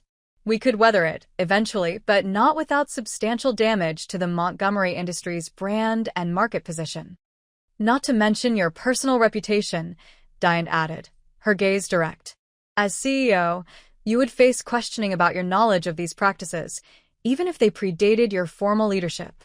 The choice before me was brutally clear: protect the company Richard and I had built by finding an alternative to federal prosecution of Victoria, or uphold principles of justice and accountability at potentially devastating cost to that same company and the thousands of employees who depended on it. What if we pursued a third option? I said finally, an idea taking shape as I spoke. A negotiated settlement with Victoria and Crawford Manufacturing that recovers the stolen technology, prevents its use, but avoids criminal charges? Diane looked skeptical. You think Victoria would agree to that? After everything that's happened? Not out of family loyalty, I acknowledged. But out of self-interest, perhaps. A criminal prosecution would destroy her career prospects just as thoroughly as Montgomery Industries. A negotiated solution might allow her to salvage something, not the CTO position she was promised, obviously, but perhaps a softer landing than federal prison. And Crawford? Maxwell asked. Why would they agree when they're so close to acquiring Prometheus technology without the years of R&D costs?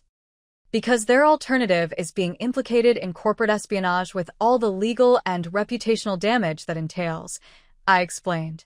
We can make it clear that if we go to authorities, we'll pursue both Victoria and Crawford to the fullest extent of the law.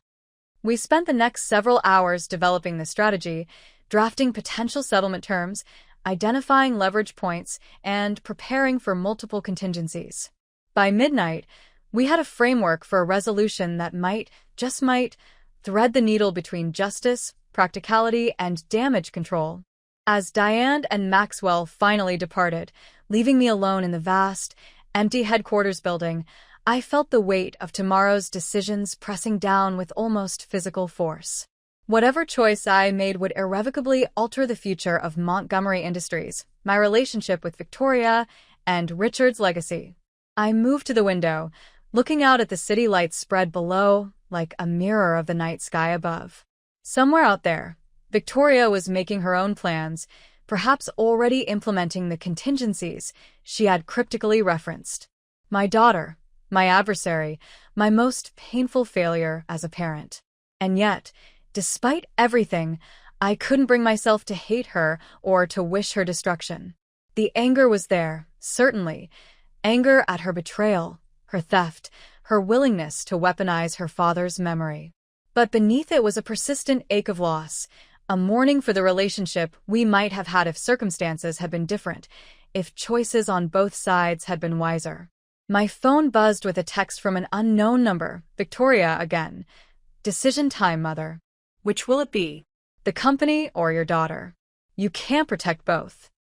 I didn't respond immediately, turning the phone over in my hands as I considered her binary framing of the situation. Was she right? Was this truly an either/or choice? Save Montgomery Industries or save Victoria? Or was there still a path, however narrow, that might preserve something of value from this wreckage? Not the relationship we had lost, perhaps, but at least a future that didn't end in mutual destruction? As dawn broke over the city, illuminating the Montgomery Industries logo crowning our headquarters, I made my decision. Not the one Richard might have made, nor the one Victoria expected, but the one that felt right to me, the one that honored both my responsibilities as CEO and my instincts as a mother. I texted Victoria a simple reply. Neither choice is acceptable.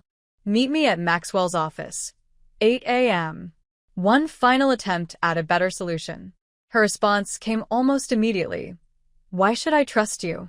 I answered with equal brevity. Because despite everything, you're still my daughter. And because you know I keep my word. Minutes passed with no response. Had I miscalculated? Was Victoria already beyond reaching, too committed to her current course to consider alternatives? Finally, my phone buzzed one last time. 8 a.m. No authorities, no security, or I walk. Agreed, I replied, relief washing through me despite the uncertain path ahead. Just you, me, Maxwell, and a path forward that doesn't destroy us both. As I gathered my things to head home for a few hours of rest before this final confrontation, I paused at Richard's portrait hanging in the office corridor. The artist had captured his confidence, his vision, his unshakable belief in his own judgment, qualities that had built Montgomery Industries into what it was today, but also qualities that had contributed to the crisis now threatening to unravel it all. I'm doing my best, I whispered to the painted image. Not your way, perhaps, but the best way I know how. In the silence of the empty building, I could almost hear his response. Not approval, necessarily, but understanding. Richard had always valued results over process, outcomes over methods. If I could salvage Montgomery Industries and provide Victoria a path to redemption rather than ruin, he would consider it a victory, even if the route there wasn't one he would have chosen. With that thought providing some measure of comfort, I left the building and drove home through the pre-dawn darkness, preparing myself for what promised to be the most consequential negotiation of my life. Not for Montgomery Industries this time, but for my daughter's future and, in some fundamental way, for Richard's true legacy. Maxwell's law office was eerily quiet at 7:30 a.m. on Monday morning. His assistant hadn't yet arrived, the coffee machine sat cold and unused, and the usual background hum of legal activity was absent. I paced the conference room, rehearsing arguments and counterarguments, strategies and fallback positions. In 30 minutes, I would face Victoria across this polished table for what might be our final confrontation. If you're watching, subscribe and share if you've ever had to choose between justice and mercy when someone you love has betrayed you. You're sure about this approach? Maxwell asked, adjusting his tie nervously. He had been skeptical of my proposal from the moment I'd outlined it in the early hours of the morning. It's unorthodox, to say the least.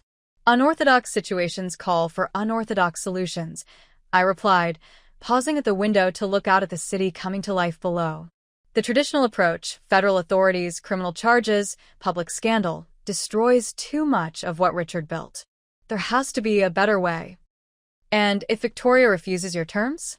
If she's already transmitted everything to Crawford and sees no benefit in cooperation?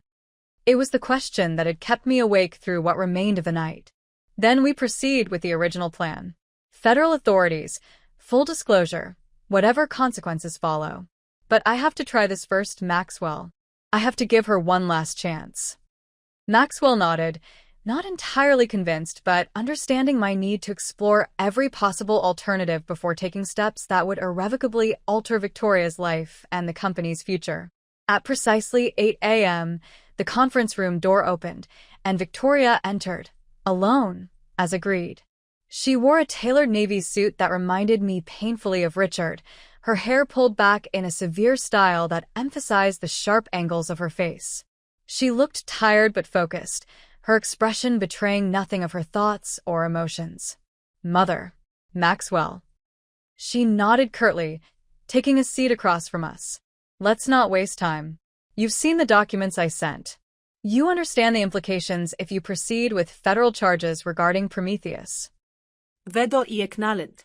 Just as you understand the consequences for yourself if those charges are filed. Crawford Manufacturing might escape with reputational damage and fines, but you would face years in federal prison for corporate espionage." Victoria's expression remained impassive. Mutually assured destruction, then. Is that why we're here? To acknowledge the obvious stalemate. "No," I said, leaning forward slightly. "We're here because I believe there's a third option, one that doesn't end with Montgomery Industries embroiled in federal investigations and you in prison." A flicker of curiosity crossed Victoria's face. "I'm listening." I nodded to Maxwell, who slid a folder across the table to Victoria. "This is our proposal," I explained as she opened it. "A comprehensive settlement that addresses the Prometheus technology theft while avoiding criminal charges for all parties."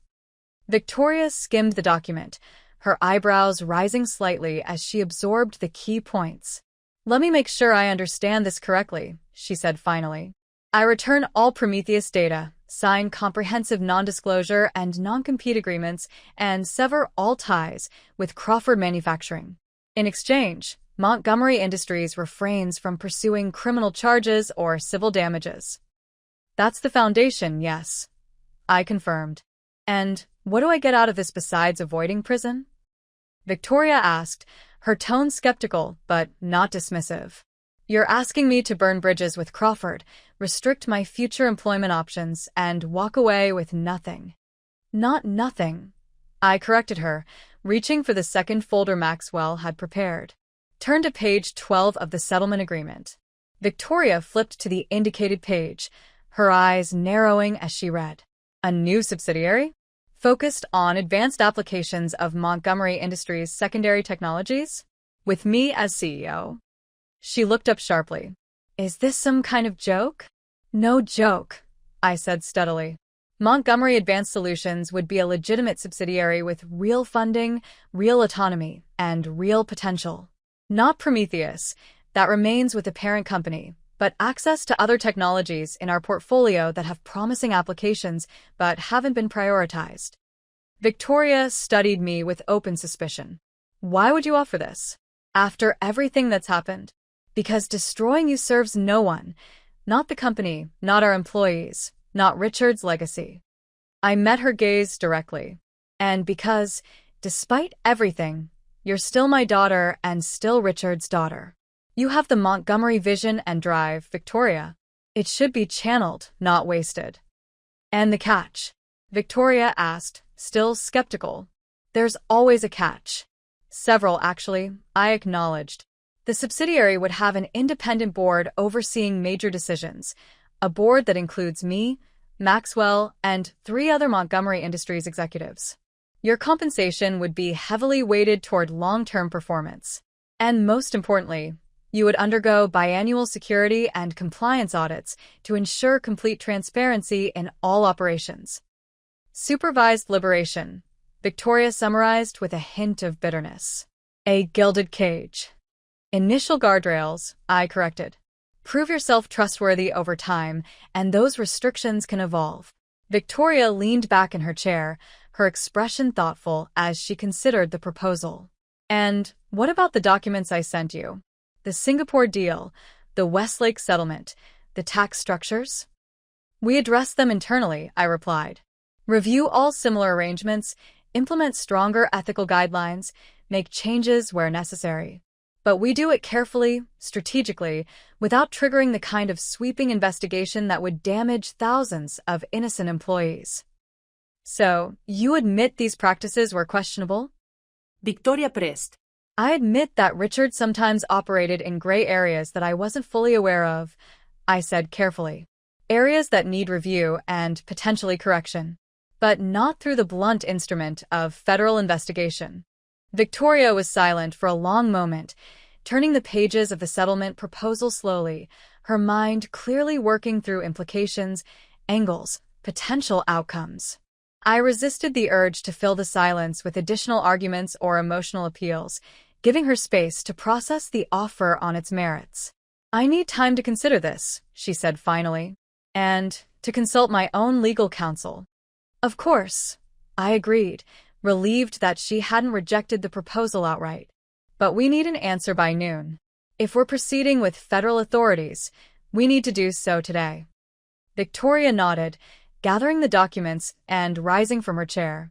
At the door, she paused, turning back with an unreadable expression. This subsidiary, it was Richard's idea, wasn't it? Another contingency plan he put in place before he died. I shook my head. No, Victoria. This was my idea. Entirely mine. Something shifted in her eyes, surprise, perhaps even a reluctant respect. Without another word, she left, the door closing softly behind her. "Well," Maxwell said after a moment, "that went better than I expected." "She hasn't agreed yet," I reminded him, though I shared his cautious optimism. Victoria hadn't dismissed the proposal outright, hadn't stormed out or made additional threats. It was a start. "What do you think she'll decide?" Maxwell asked. I considered the question carefully. "I think her ambition will ultimately outweigh her anger. The subsidiary offer gives her something she's always wanted: autonomy, recognition, a platform to prove her ideas. Prison or permanent professional disgrace offers her nothing. And if she accepts, can you truly trust her to lead a Montgomery Industries subsidiary after everything she's done?" It was the question I had wrestled with all night, the heart of the gamble I was taking. Not immediately, no. That's why the oversight mechanisms are so robust. But over time, with the right structure and incentives, I believe people can change when given the right opportunities and motivation.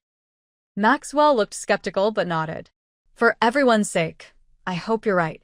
The next 4 hours passed in excruciating slowness. I returned to Montgomery Industries to handle pressing business matters and to brief Harold Wilson on the potential settlement, while Maxwell remained at his office awaiting Victoria's response. Every few minutes, I checked my phone, expecting either Victoria's decision or a news alert indicating she had taken our private negotiations public.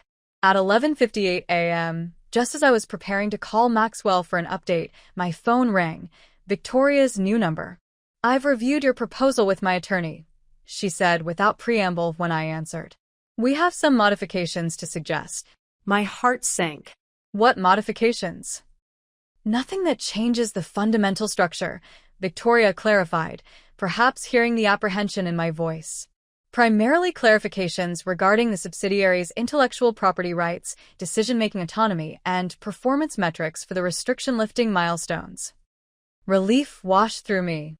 These were reasonable negotiation points, not deal-breakers. "We can work with that. Do you want to meet again this afternoon to finalize the details?" "Yes," Victoria agreed. "But not at Maxwell's office. At Montgomery Industries. In the boardroom." The symbolic significance of the location wasn't lost on me. Victoria wanted to negotiate on Montgomery territory, to assert her belonging there despite everything that had happened. The boardroom, then. 2 o'clock. "I'll be there," she confirmed, and ended the call. I sat at my desk for a long moment, processing what had just occurred. Victoria was accepting the framework of our proposal. She was choosing a future with Montgomery Industries, a supervised, restricted future initially, but one with potential for growth and eventual redemption. It wasn't reconciliation, not yet, but it was a step back from the precipice we had been approaching. The afternoon negotiation session was intense, but productive. Victoria's attorney, not James Carlyle, who had accompanied her to the board meeting, but a more measured, pragmatic woman named Elise Chin, presented their proposed modifications with professionalism and clarity.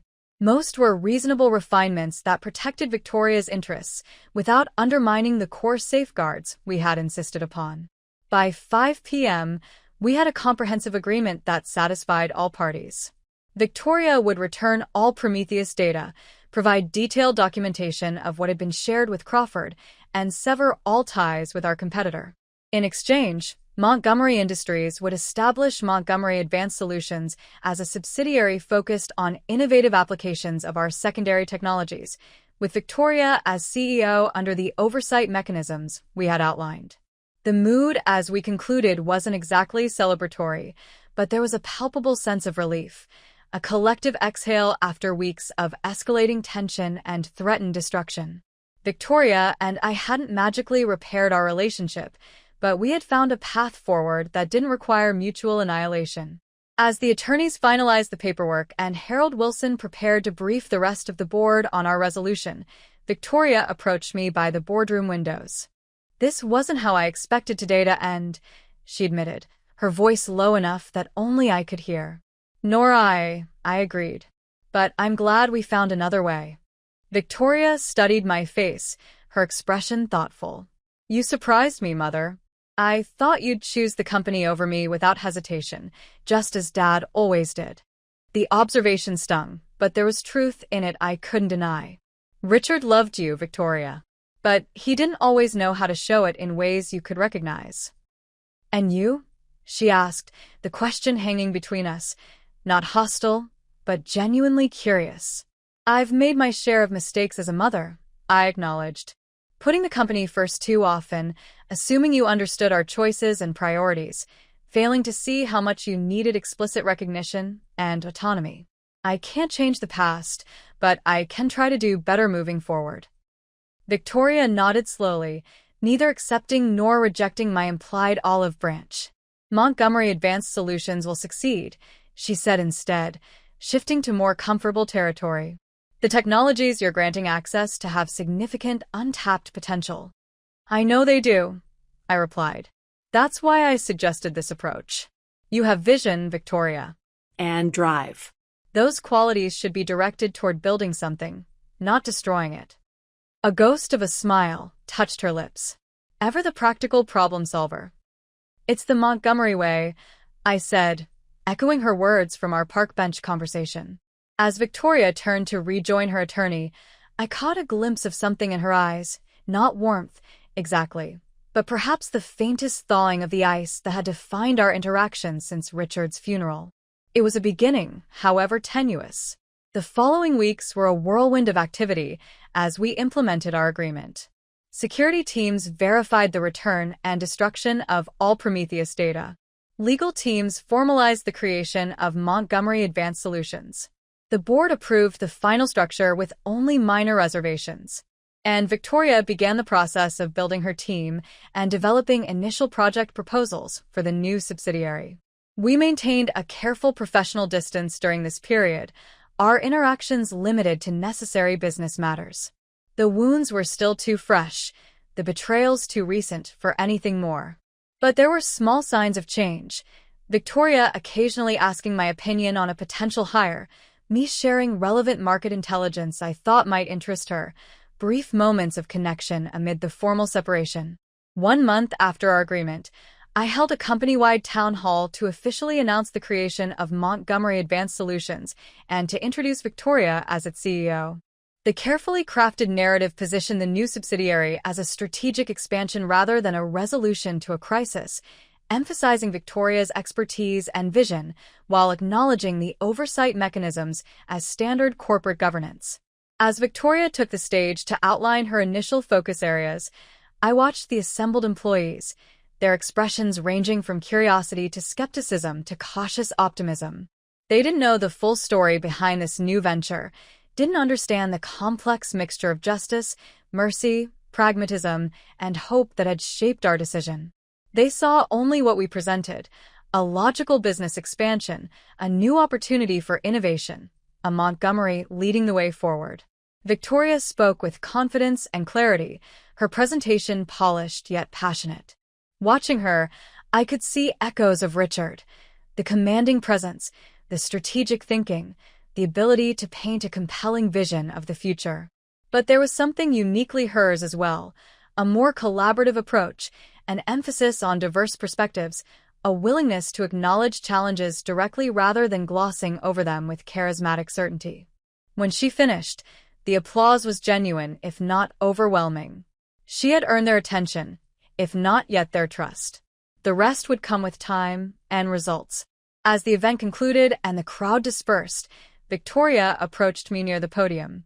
Thank you, she said simply. For the introduction. For the opportunity. You earned the opportunity, I replied. Now make the most of it. She nodded, then hesitated, seeming to debate whether to say more. Finally, she reached into her pocket and pulled out a small object, the crystal hummingbird I had placed on the park bench between us weeks earlier. You left this behind, she said, holding it out to me. I thought you might want it back. I looked at the delicate figurine, remembering the 16-year-old girl who had received it with genuine delight. The moments of connection before ambition and resentment had corroded our relationship. Keep it, I said gently. It was a gift. Victoria hesitated, then carefully returned the hummingbird to her pocket. I should go.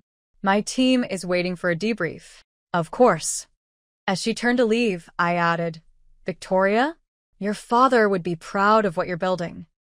She paused, not looking back. Maybe, she said quietly, but I'm not doing it for him anymore. With that, she walked away, her posture straight and determined, her path now diverging from mine but still connected to the Montgomery legacy in ways neither Richard nor I had anticipated. 6 months later, I stood in the lobby of Montgomery Industries headquarters, studying the newly installed display highlighting the company's evolution. Richard's portrait held the central position. Of course, the founder, the visionary, the driving force behind our growth from a small startup to a global powerhouse. Beside it now hung a smaller photograph of me, acknowledging my role as current CEO and co-architect of the company's success. And on the adjacent wall, a separate installation showcased Montgomery Advanced Solutions, with Victoria's professional headshot and a description of the subsidiary's mission and initial achievements, which had already exceeded our conservative projections. 3 Montgomerys. 3 distinct visions. 1 complex, imperfect legacy. It looks good, Maxwell observed, joining me in front of the display. A fitting representation of where we are now. And where we're going, I added, nodding toward the empty space beside Victoria's section. Room for expansion, for future growth, for whatever came next in the Montgomery story. Have you spoken with her recently? Outside of official board meetings, I mean, Maxwell asked. We had dinner last week, I said, a small smile touching my lips at his surprised expression. Nothing dramatic, just a quiet meal, mostly business discussion. But it was civilized. Almost comfortable at moments. That's progress, Maxwell noted. Slow progress, I agreed. But I've learned to appreciate incremental improvements. The truth was more complicated than I could easily express, even to Maxwell. Victoria, and I would never have the uncomplicated mother-daughter relationship I had once dreamed of. Too much had happened, too many harsh words exchanged, too many betrayals on both sides. But we were finding a new equilibrium, a relationship built on mutual respect professionally, with occasional glimpses of something warmer personally. It wasn't perfect. It wasn't what Richard would have created with his driving vision and force of will. But perhaps it was something more sustainable, more authentic than the facade of family harmony we had maintained for so many years.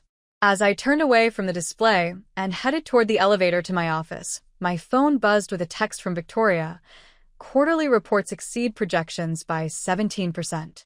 Board presentation tomorrow will detail expansion plans. Dinner afterward to discuss? Same place as last time. I smiled, typing a simple reply, looking forward to it.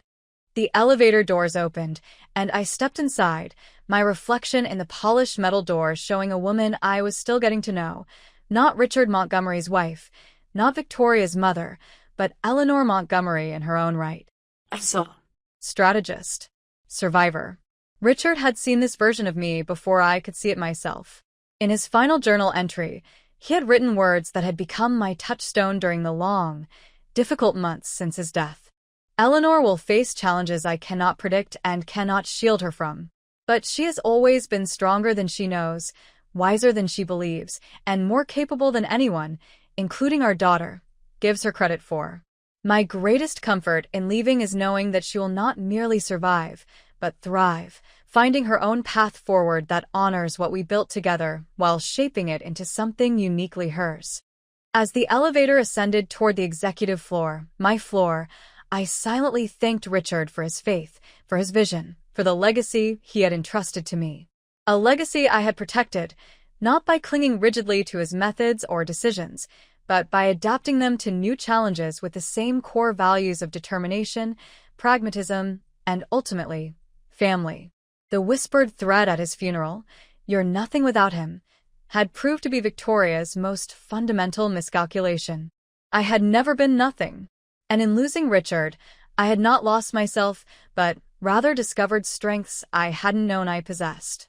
The Montgomery legacy would continue, not as Richard had envisioned it perhaps, but as something equally valuable, a testament to resilience, to adaptation, to the complex, imperfect bonds of family that bend but need not break, even in the face of betrayal. The elevator doors opened onto the executive floor, where Meredith waited with the day's schedule and an update on the latest Prometheus breakthrough. I stepped forward into the familiar rhythm of leadership, carrying Richard's memory not as a burden, but as a foundation, a platform from which to build my own legacy, one decision at a time. Maxwell's law office was eerily quiet at 7:30 a.m. on Monday morning. His assistant hadn't yet arrived, the coffee machine sat cold and unused, and the usual background hum of legal activity was absent. I paced the conference room, rehearsing arguments and counterarguments, strategies and fallback positions. In 30 minutes, I would face Victoria across this polished table for what might be our final confrontation. If you're watching, subscribe and share if you've ever had to choose between justice and mercy when someone you love has betrayed you. "You're sure about this approach?" Maxwell asked, adjusting his tie nervously. He had been skeptical of my proposal from the moment I'd outlined it in the early hours of the morning. "It's unorthodox, to say the least." "Unorthodox situations call for unorthodox solutions," I replied, pausing at the window to look out at the city coming to life below. "The traditional approach, federal authorities, criminal charges, public scandal, destroys too much of what Richard built. There has to be a better way." "And if Victoria refuses your terms? If she's already transmitted everything to Crawford and sees no benefit in cooperation?" It was the question that had kept me awake through what remained of the night. "Then we proceed with the original plan. Federal authorities, full disclosure, whatever consequences follow. But I have to try this first, Maxwell. I have to give her one last chance." Maxwell nodded, not entirely convinced, but understanding my need to explore every possible alternative before taking steps that would irrevocably alter Victoria's life and the company's future. At precisely 8 a.m., the conference room door opened, and Victoria entered, alone, as agreed. She wore a tailored navy suit that reminded me painfully of Richard, her hair pulled back in a severe style that emphasized the sharp angles of her face. She looked tired but focused, her expression betraying nothing of her thoughts or emotions. "Mother, Maxwell." She nodded curtly, taking a seat across from us. "Let's not waste time. You've seen the documents I sent. You understand the implications if you proceed with federal charges regarding Prometheus." "We do," I acknowledged. "Just as you understand the consequences for yourself if those charges are filed. Crawford Manufacturing might escape with reputational damage and fines, but you would face years in federal prison for corporate espionage." Victoria's expression remained impassive. "Mutually assured destruction, then. Is that why we're here? To acknowledge the obvious stalemate?" "No," I said, leaning forward slightly. "We're here because I believe there's a third option, one that doesn't end with Montgomery Industries embroiled in federal investigations and you in prison." A flicker of curiosity crossed Victoria's face. "I'm listening." I nodded to Maxwell, who slid a folder across the table to Victoria. "This is our proposal," I explained as she opened it. "A comprehensive settlement that addresses the Prometheus technology theft while avoiding criminal charges for all parties." Victoria skimmed the document, her eyebrows rising slightly as she absorbed the key points. "Let me make sure I understand this correctly," she said finally. "I return all Prometheus data, sign comprehensive non-disclosure and non-compete agreements, and sever all ties with Crawford Manufacturing. In exchange, Montgomery Industries refrains from pursuing criminal charges or civil damages." "That's the foundation, yes," I confirmed. "And what do I get out of this besides avoiding prison?" Victoria asked, her tone skeptical but not dismissive. "You're asking me to burn bridges with Crawford, restrict my future employment options, and walk away with nothing." "Not nothing," I corrected her, reaching for the second folder Maxwell had prepared. "Turn to page 12 of the settlement agreement." Victoria flipped to the indicated page, her eyes narrowing as she read. "A new subsidiary? Focused on advanced applications of Montgomery Industries' secondary technologies? With me as CEO?" She looked up sharply. "Is this some kind of joke?" "No joke," I said steadily. Montgomery Advanced Solutions would be a legitimate subsidiary with real funding, real autonomy, and real potential. Not Prometheus, that remains with the parent company, but access to other technologies in our portfolio that have promising applications but haven't been prioritized. Victoria studied me with open suspicion. "Why would you offer this? After everything that's happened? Because destroying you serves no one, not the company, not our employees, not Richard's legacy." I met her gaze directly. "And because, despite everything, you're still my daughter and still Richard's daughter. You have the Montgomery vision and drive, Victoria. It should be channeled, not wasted." "And the catch?" Victoria asked, still skeptical. "There's always a catch." "Several, actually," I acknowledged.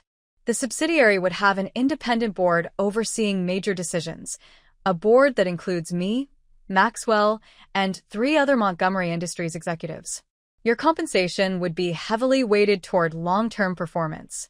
And most importantly, you would undergo biannual security and compliance audits to ensure complete transparency in all operations." "Supervised liberation," Victoria summarized with a hint of bitterness. "A gilded cage." "Initial guardrails," I corrected. "Prove yourself trustworthy over time, and those restrictions can evolve." Victoria leaned back in her chair, her expression thoughtful as she considered the proposal. "And what about the documents I sent you? The Singapore deal, the Westlake settlement, the tax structures?" "We address them internally," I replied. "Review all similar arrangements, implement stronger ethical guidelines, make changes where necessary. But we do it carefully, strategically, without triggering the kind of sweeping investigation that would damage thousands of innocent employees." "So, you admit these practices were questionable?" Victoria pressed. "I admit that Richard sometimes operated in gray areas that I wasn't fully aware of," I said carefully. "Areas that need review and potentially correction. But not through the blunt instrument of federal investigation." Victoria was silent for a long moment, turning the pages of the settlement proposal slowly, her mind clearly working through implications, angles, potential outcomes. I resisted the urge to fill the silence with additional arguments or emotional appeals, giving her space to process the offer on its merits. "I need time to consider this," she said finally, "and to consult my own legal counsel." "Of course," I agreed, relieved that she hadn't rejected the proposal outright. "But we need an answer by noon. If we're proceeding with federal authorities, we need to do so today." Victoria nodded, gathering the documents and rising from her chair. At the door, she paused, turning back with an unreadable expression. "This subsidiary, it was Richard's idea, wasn't it? Another contingency plan he put in place before he died." I shook my head. "No, Victoria. This was my idea." Entire la mine." Something shifted in her eyes, surprise, perhaps even a reluctant respect. Without another word, she left, the door closing softly behind her. "Well," Maxwell said after a moment, "that went better than I expected." "She hasn't agreed yet," I reminded him, though I shared his cautious optimism. Victoria hadn't dismissed the proposal outright, hadn't stormed out or made additional threats. It was a start. What do you think she'll decide? Maxwell asked. I considered the question carefully. I think her ambition will ultimately outweigh her anger. The subsidiary offer gives her something she's always wanted: autonomy, recognition, a platform to prove her ideas. Prison or permanent professional disgrace offers her nothing. And if she accepts, can you truly trust her to lead a Montgomery Industries subsidiary after everything she's done? It was the question I had wrestled with all night, the heart of the gamble I was taking. Not immediately, no. That's why the oversight mechanisms are so robust. But over time, with the right structure and incentives, I believe people can change when given the right opportunities and motivation. Maxwell looked skeptical but nodded. For everyone's sake, I hope you're right. The next 4 hours passed in excruciating slowness. I returned to Montgomery Industries to handle pressing business matters and to brief Harold Wilson on the potential settlement, while Maxwell remained at his office awaiting Victoria's response. Every few minutes, I checked my phone, expecting either Victoria's decision or a news alert indicating she had taken our private negotiations public. At 11:58 a.m., just as I was preparing to call Maxwell for an update, my phone rang, Victoria's new number. I've reviewed your proposal with my attorney, she said without preamble when I answered. We have some modifications to suggest. My heart sank. What modifications? Nothing that changes the fundamental structure, Victoria clarified, perhaps hearing the apprehension in my voice. Primarily clarifications regarding the subsidiary's intellectual property rights, decision-making autonomy, and performance metrics for the restriction-lifting milestones. Relief washed through me. These were reasonable negotiation points, not deal-breakers. We can work with that. Do you want to meet again this afternoon to finalize the details? Yes, Victoria agreed. But not at Maxwell's office. At Montgomery Industries. In the boardroom. The symbolic significance of the location wasn't lost on me. Victoria wanted to negotiate on Montgomery territory, to assert her belonging there despite everything that had happened.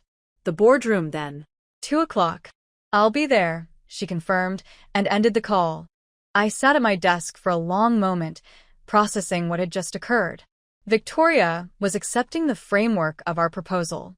She was choosing a future with Montgomery Industries, a supervised, restricted future initially, but one with potential for growth and eventual redemption. It wasn't reconciliation, not yet, but it was a step back from the precipice we had been approaching. The afternoon negotiation session was intense but productive. Victoria's attorney, not James Carlyle, who had accompanied her to the board meeting, but a more measured, pragmatic woman named Elise Chen, presented their proposed modifications with